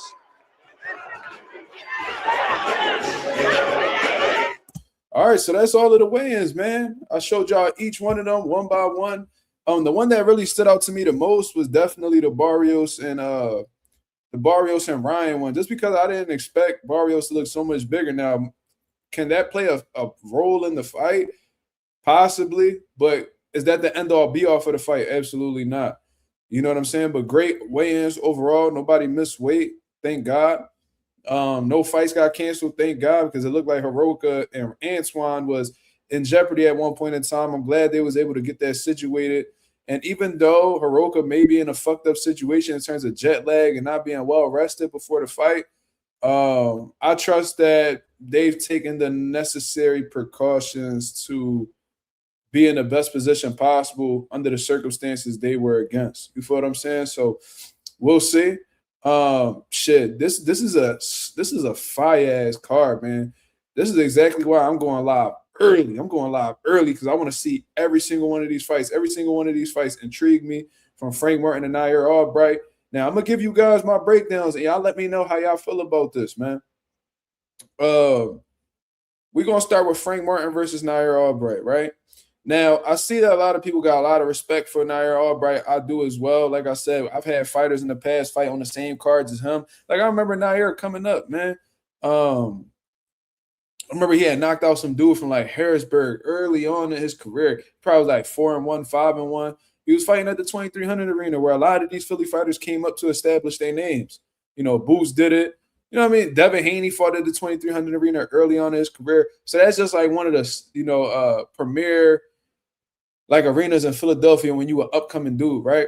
I've seen Nair fight there, and he's always had respectable punching power. He's always been aggressive, fast hands, definitely athletic. You know, he punched with bad intentions. You know, he's sneaky. You know what I'm saying? He's tough. You know what I mean? Tough, durable, resilient type of dude. Frank Martin, on the other hand, although he's coming off of a, you know, prior to the knockout of the year candidate that he had against fuck is this dude name? That Dominican, the Cuban dude. I'm sorry.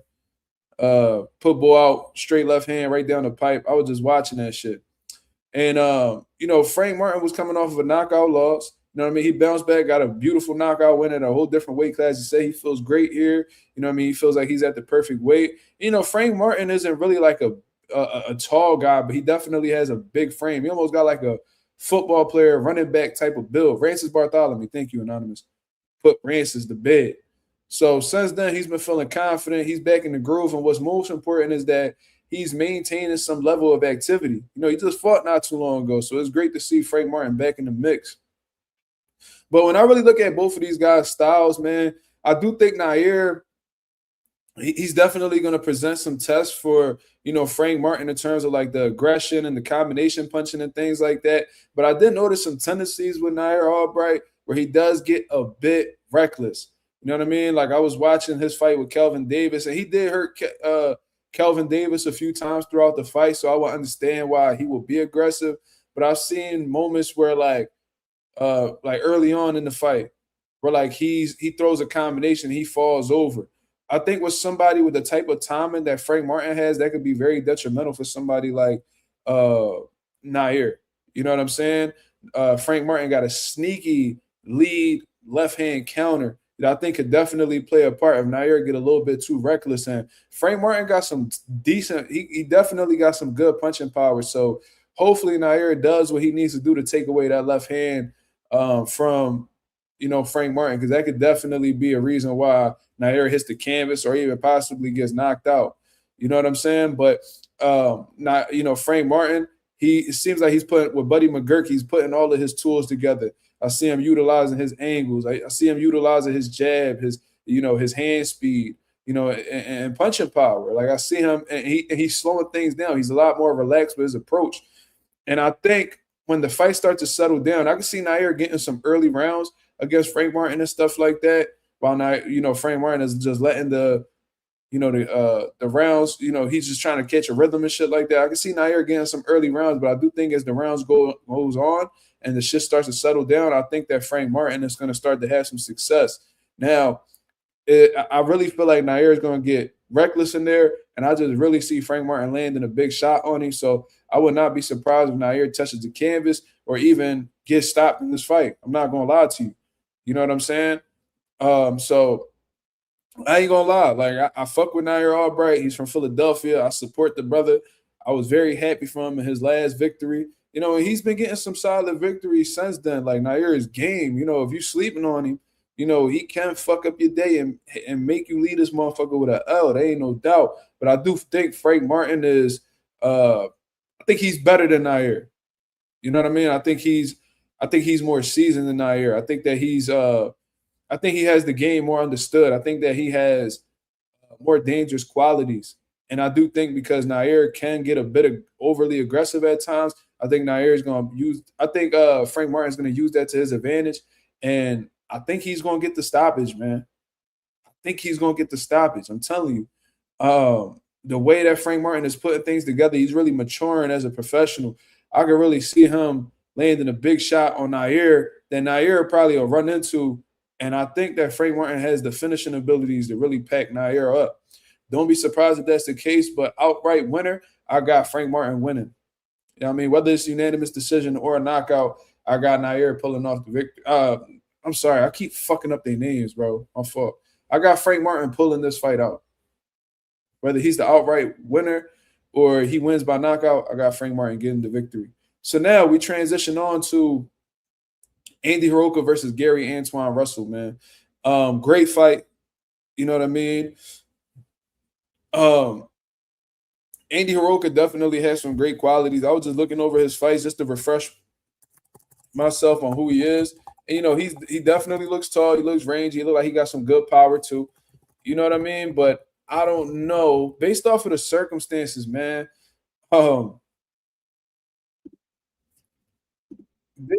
circumstances of what he's going through, I think is definitely going to play a part. I'm not going to sit here and act like, him coming on training somewhere that has a 17-hour flight delay, man. I'm not going to sit here and act like that's not going to play a part when he literally just touched down either yesterday or the day before. You know what I mean? Like Hirooka's a southpaw. He look like he has a good understanding of range. He got some good in and out movement. But one thing about Andy Hirooka that I don't like that may play at Gary Antoine Russell's part is that he pulls straight back with his hands down, man. And he's definitely there to be countered. If Antoine's timing is right, he could definitely counter or at least catch Andy Hirooka going backwards. You know what I'm saying? Like, I don't really see too much of Andy Hirooka, pivoting and stepping around his opponent. It seems like he'll shoot. He likes to keep shit at long range, and then when you attempt to step in, he pulls straight back. So I'm sure that's something that Antoine and his team have seen in camp, and they prepared as a result of that. But Andy Hirooka could definitely provide some fits for Gary Antoine because Gary does seem to get a bit reckless. And we've seen against guys like Albert Puello that solid counterpunching can definitely have an effect on Gary Antoine. So I don't know exactly what neither one of their game plans are, but if I'm Andy Hirooka, I'm definitely keeping Antoine on the outside. And when he attempts to overcommit, you definitely want to counter and turn, not pull straight back. Somebody like Gary Antoine, they really have a lot of success with coming forward and letting their hands go. Pulling straight back with your hands down, you pretty much asking to get them numbers ran up on you by Antoine. So hopefully he made some defensive adjustments, some footwork adjustments, to be honest with you. And hopefully his counter-punching ability is there. Because another thing is I don't really see Hirooka keeping up with Antoine from a volume perspective. So I like this fight. I think this fight could go either way. But at the end of the day, based off of both of the things that I've seen from both fighters, I do think that Hiroka's bad habit with pulling straight back and things of that nature, and his ability to get countered. Because it's another thing that I noticed about him: when he's jabbing, he doesn't bring that jab hand back. You feel me? So he definitely got some defensive flaws. He doesn't take his head off of the center line when he's jabbing. So he's also available for the jab or whatever straight shot Antoine finds. And then he pulls straight back with his hands down. So there's definitely a lot of offensive opportunities that Gary Antoine could find to capitalize off of. So I think Gary Antoine, I don't think he stops Andy Hiroka. I definitely think it's competitive. Shit, it might be like a majority decision type of fight, but I do think Gary Antoine pulls off the W and successfully defends his WBA title. That's what I think. But if Gary Antoine gets reckless and Hiroka lands one of them straight left hands on him, who knows? Who knows, bro? Who knows? I'm definitely looking at Andy Hiroka as somebody who has a chance. He does have some sneaky counters, especially with his right hook and shit like that. So I'm going to be on the lookout for that. He may have some success in the counter punching department, and he may possibly pull this off. Who knows? But I'm rocking with Gary Antoine, getting a unanimous decision, maybe a majority decision over Hiroka. I do look at it as being a competitive fight. So shout out to Andy Hiroka. And like I said, when you take into accountability, the whole last minute flight over here situation and having to adjust to the time and stuff like that, that could be tough. So we'll see. So far I have Frank Martin getting the victory. I also have Gary Antoine getting the victory. So now we move on to Richardson Hitchens versus Oscar Duarte, right? So when you look at both of these guys right here, man, this is a classic outboxer versus classic pressure fighter. You know what I mean? Black fighter versus Mexican fighter. We've seen these fights happen multiple times. We've seen the black fighters outbox the Mexicans. We've seen the Mexicans pressure and break down the black fighters. You see what I mean? So this is a situation where it's going to depend upon strategy. Who's going to have a solid game plan. Not only who has a solid game plan, but who's going to be able to execute the game plan effectively. And, Richardson Hitchens, phenomenal fighter. You know what I mean? I've been heavily critical of him. I'm not really too fond of him based off of things that he said in the past and how the way he's been moving. But one thing we can't dispute is that Richardson Hitchens got one of the best jabs in the sport of boxing. Definitely does. Not only that, he also has one of the best 1-2s in the sport of boxing. He has a great understanding of distance. He knows exactly where you are a majority of the time. What I'm going to say is he knows how to keep you at the end of his punches, and he knows how to catch you at the end of his punches really well. I think that's what made his performance against Kambosos so solid. You know what I'm saying? Was because he just was phenomenal at understanding how close, Kambosos was, and he was effectively catching him clean at the end of his shots throughout the entire course of the fight, in my opinion.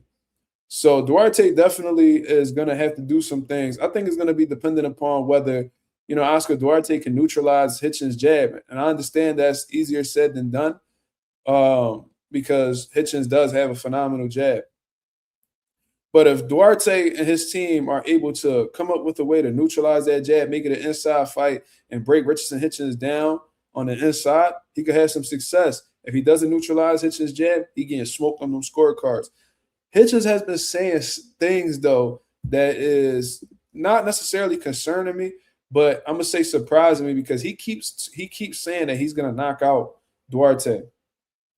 And I don't think – and maybe because he feels like Duarte is just, reckless or defensively irresponsible and things of that nature, but he keeps calling it as if he's going to be taking chances in this fight. And I really feel like Hitchens needs to stay away from them 50-50 exchanges.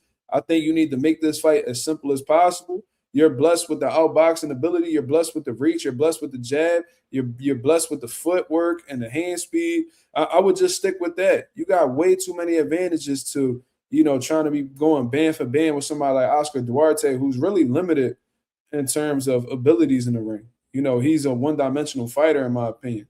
So taking all of that into consideration, man, I do think Richardson Hitchens is going to put on a clinic. I think he's going to outbox Oscar Duarte.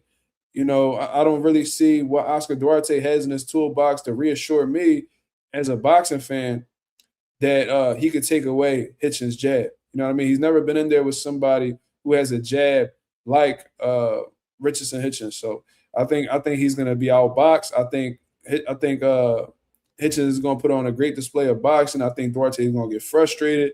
I think he's not gonna be able to cut off the ring effectively.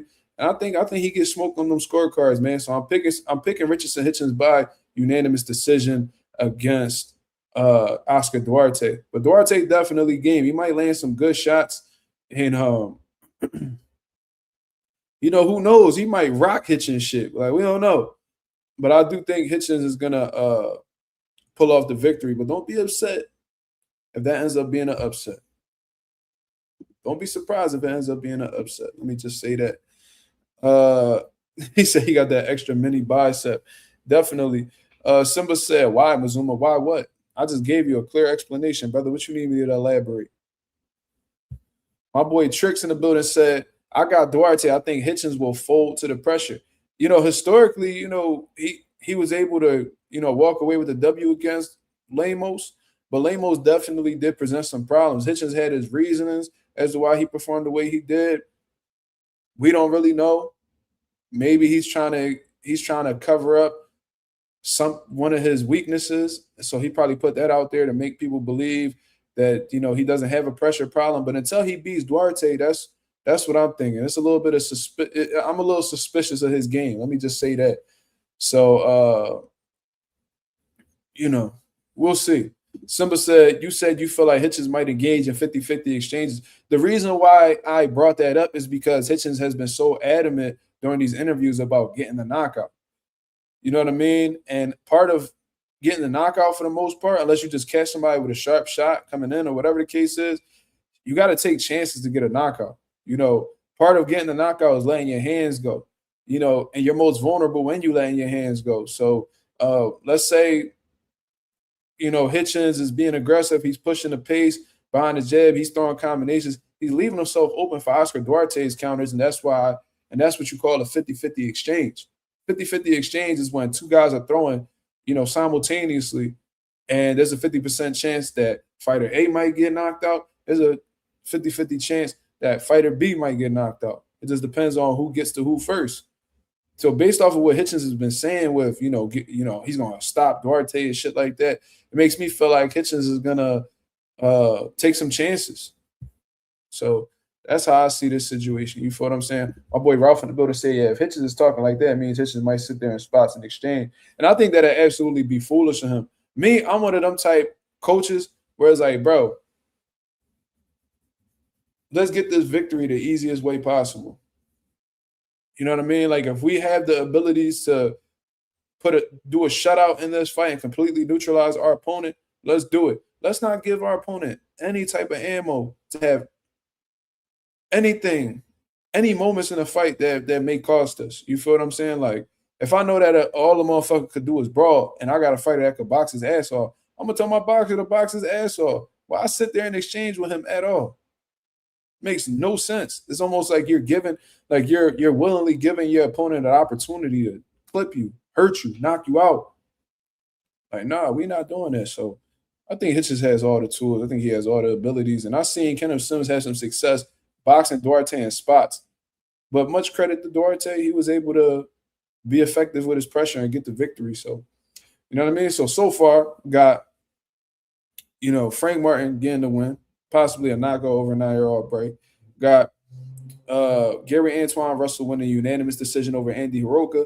And just now, I just let y'all know that I feel like Richardson Hitchens is gonna get a unanimous decision over Oscar Duarte. Now, we're gonna move on to the main event.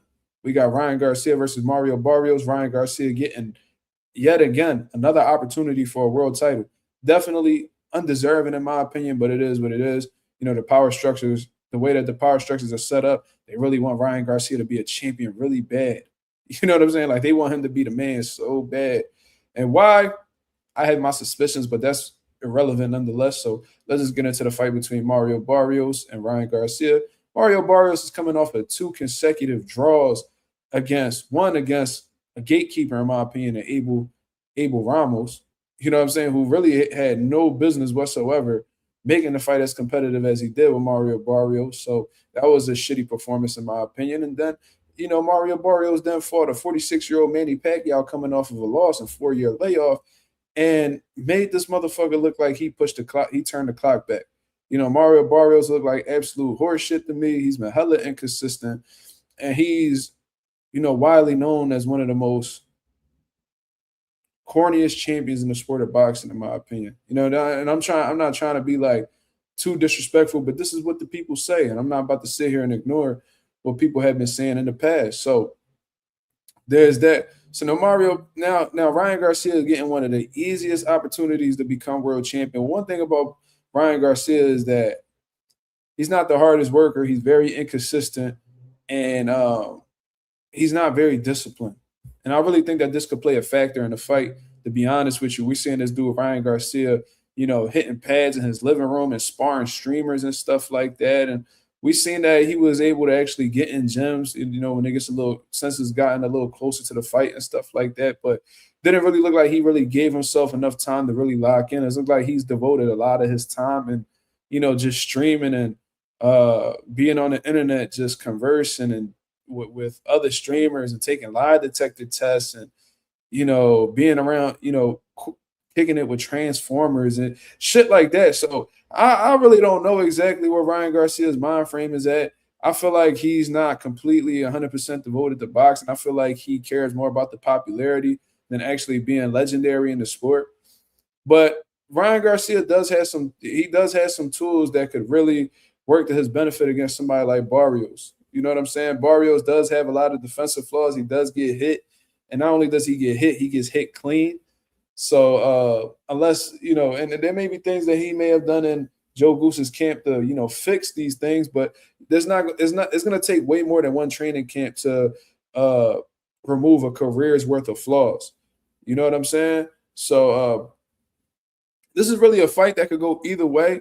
I could see a situation where Mario Barrios just gives Ryan a tough time with the jab and the combination punching, you know, and things of that nature. Because I do think that, you know, Mario Barrios is the more skilled fighter. I think he's more fundamentally sound. I think he's a better combination puncher. But Ryan has some hand speed, especially with that lead hand. And he does have some knockout power in that lead hand. And we've seen Mario Barrios. I think Abel Mendoza dropped Mario Barrios with a left hook, to my recollection. Let me actually look that up. Let me watch that. Let me see. When you look back at that one, let me see what it was that dropped Barrios.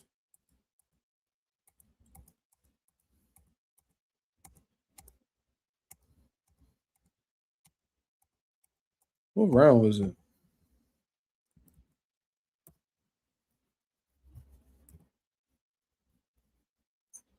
Barrios is sharp offensively though, man. So he could definitely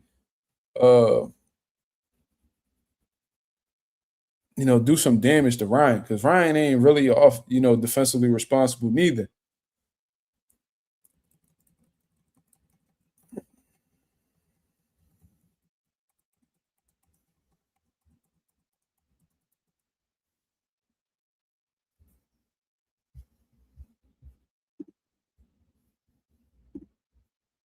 Oh, never mind. That was a right hand. No, it was a right hand. That was nasty too. You know what I'm saying? So never mind. But regardless, you know, like I said, Mario Barrios does have flaws. He does seem to keep that right hand up a lot of the time. But with Ryan Garcia, something that's also slept on about Ryan Garcia is that he has pretty good timing on that left hook. So he has speed on the left hook, power on the left hook. He also has great timing with the left hook. You know what I'm saying? So hopefully Mario Barrios doesn't fall for this tactic where Ryan Garcia stands straight up with his guard like this to bait you in. And as soon as you open up, he throwing that hook over your shot and putting you to bed. I hope Mario Barrios don't get put on a highlight reel like that, because that'd be absolutely embarrassing. But this fight could really go either way, man. Maybe Mario Barrios is disciplined.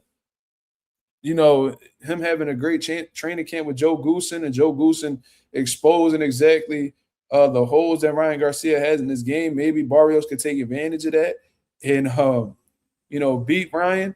Maybe Ryan, maybe he's getting cooked the whole fight and then he finds a left hook and gets Barrios up out of there. It's really like a 50-50 fight. I ain't gonna lie to you.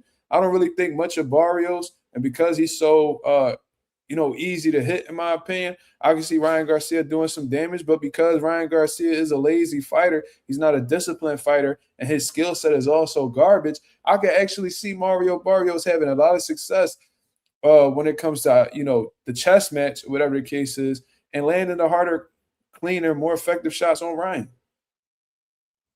You feel what I'm saying? So I'm rooting for Mario Barrios. I ain't gonna lie to you, man. Wouldn't be surprised if Ryan knocked him out. But to be real, I feel like the only way Ryan wins is if he knocks out Barrios. That's the only way I feel like he wins. If he's not able to hurt Barrios, and I think if they play in chess, Barrios always showed me that he was a more intelligent fighter than Ryan. You feel me? Lorenzo followed up with a comment. He said if Rolly could neutralize Ryan, yeah, exactly. And it wasn't even what Rolly did wasn't even that complicated. It was actually very simple. Keep that fucking right hand up tight. Because one thing about Ryan, although he has speed, power, and timing on that left hook, he only puts it in one area. He only shoots it at the temple. So you definitely got to keep that temple covered. And you know what I mean? If you're going to shoot that right hand, you need to bring it right back. You need to bring it right back. Simple and plain. So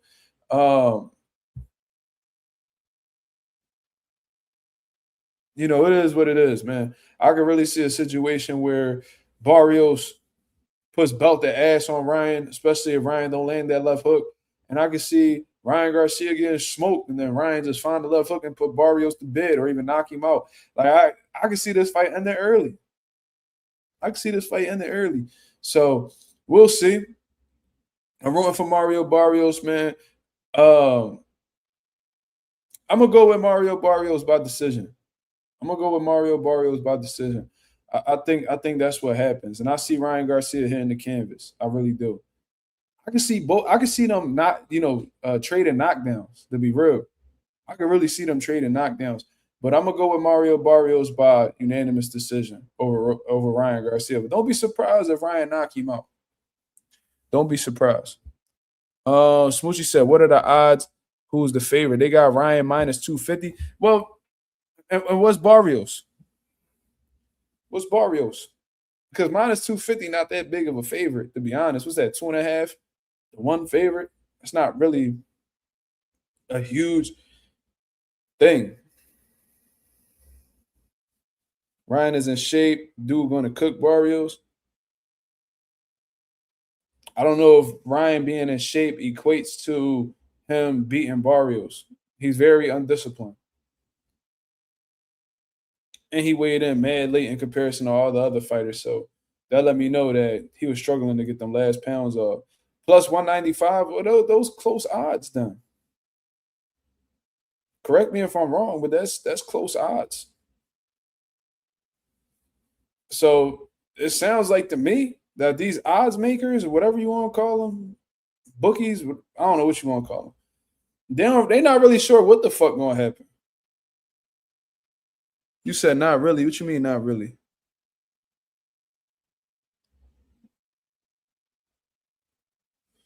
Let me know what you're talking about. Well, plus 195 ain't really. I've seen way worse than that.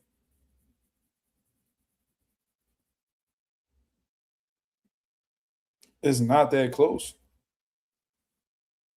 Why isn't Ryan that much of a significant favorite then? 2.5 to 1 favorite, not really that crazy. I seen motherfuckers been minus 800. I done seen all that shit.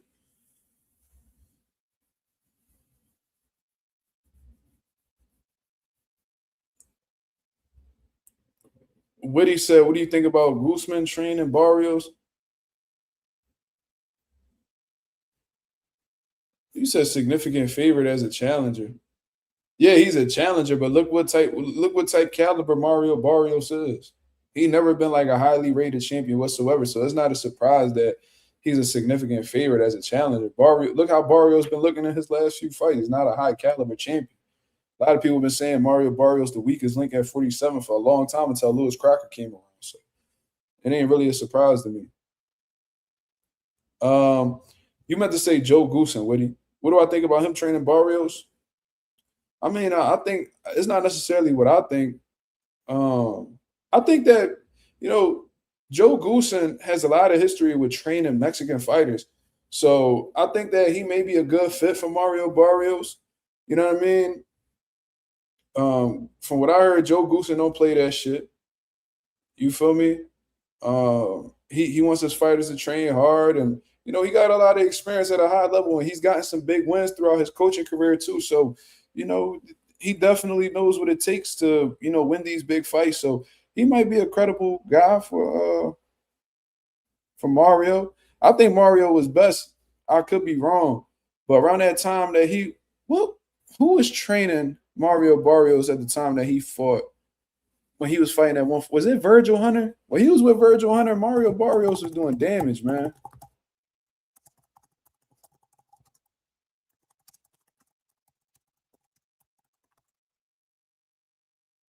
Yeah. When he was with Virgil Hunter, he was sharp. Nah, not Bob Santos. Bob Santos, he was training with him for the Pacquiao fight. What you mean he knocked out Barrios? Nigga, where are you? Do you know what day it is?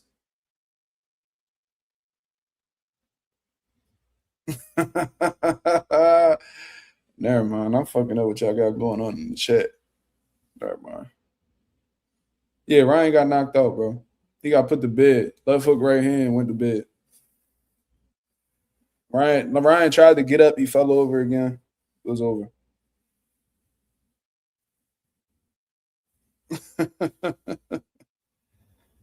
Oh. Yeah, man. When Mario Barrios was with Virgil, he was actually sharp.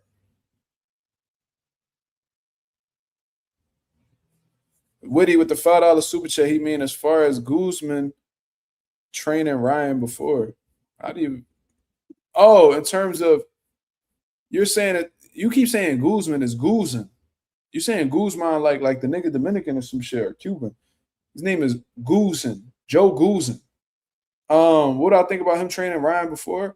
I mean, look, they got a history, bro. From what I understand, Joe Guzman been knowing Ryan since he was an amateur. You know what I mean? He trained him for the biggest fight of his career against Gervonta Davis. I think Joe Guzman got an understanding of who Ryan is as a fighter, what his tendencies are, what he's good at, what he's not good at, what he excels in, what he struggles in. And I think he's going to hand that over to Mario Barrios and use that against him in attempts to get the victory over him. That's what I think. That may be an advantage. It may also play to Ryan Garcia's advantage because he may know the way that Mario Barrios is training. So he may know what to expect coming into the fight. Like it could really go either way. The fighter knows the trainer knows the fighter. So we won't really know who has the upper hand until the fight happens. But we got any last questions before we get up out of here, man? Let me know, man. 7:30 p.m. Eastern Standard Time tomorrow. Look out for it. Between 7:30 to 8 p.m. Eastern Standard Time. Be on the lookout for me to be live at the studio, giving y'all my live fight commentary, my live fight reactions to the fight. You know what I mean? So let me know what it is. Let me know if y'all coming through. My boy Trick said, did you see Frank Martin and Tito Mercado had a little exchange and agreed to fight? Yeah, I saw that. And if y'all watched my last interview with Tito Mercado, he brought up the whole Frank Martin situation. Maybe Frank Martin was speaking about the interview that Tito Mercado did with Mazuma TV.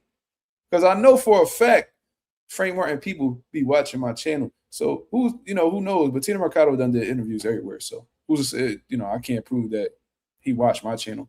But it's dope to see them have that little exchange. That's another lit fight in the division. Tito Mercado been calling everybody out, been talking crazy about everybody, but not everybody has been, accepting of a fight with him or be willing to take a fight with him.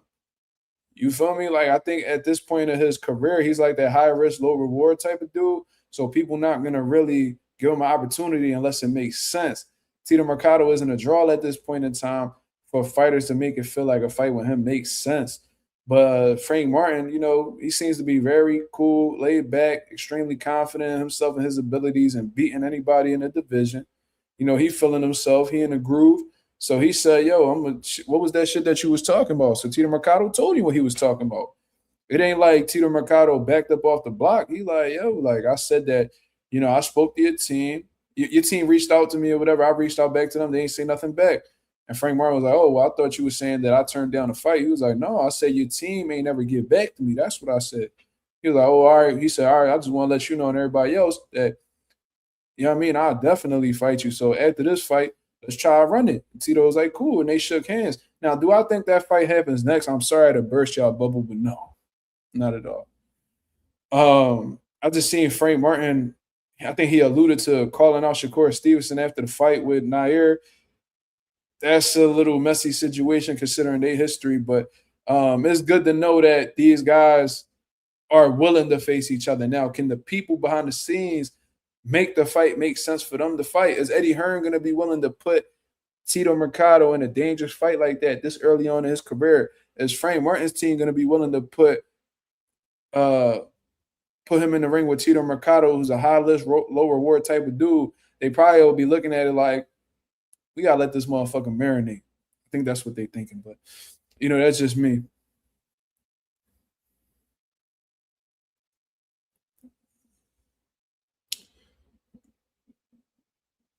A Saint said, man, who Boots fighting? Man, he said, man, who Boots fighting, man? Virgil Dunn. I don't know. You asking the wrong person, brother. I think they still hanging on to the optimism and facing them. And I don't know. That court shit a little messy, cuz that court situation real messy. So I think they pushed like the court date back to get to a final verdict. I don't know. But yeah, I don't know what's going on with Boots, man. That's a fucked up situation for Boots. I want to see him fight Virgil. I think that's a great fight from a very winnable fight, in my opinion.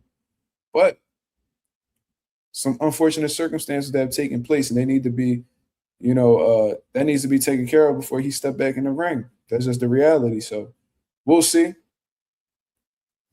This nigga Corbin Phoenix said Oshaki wants Shakur head.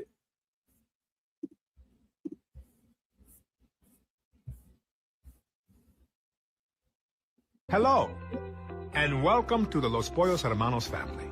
My name is Gustavo, but you can call me Sus.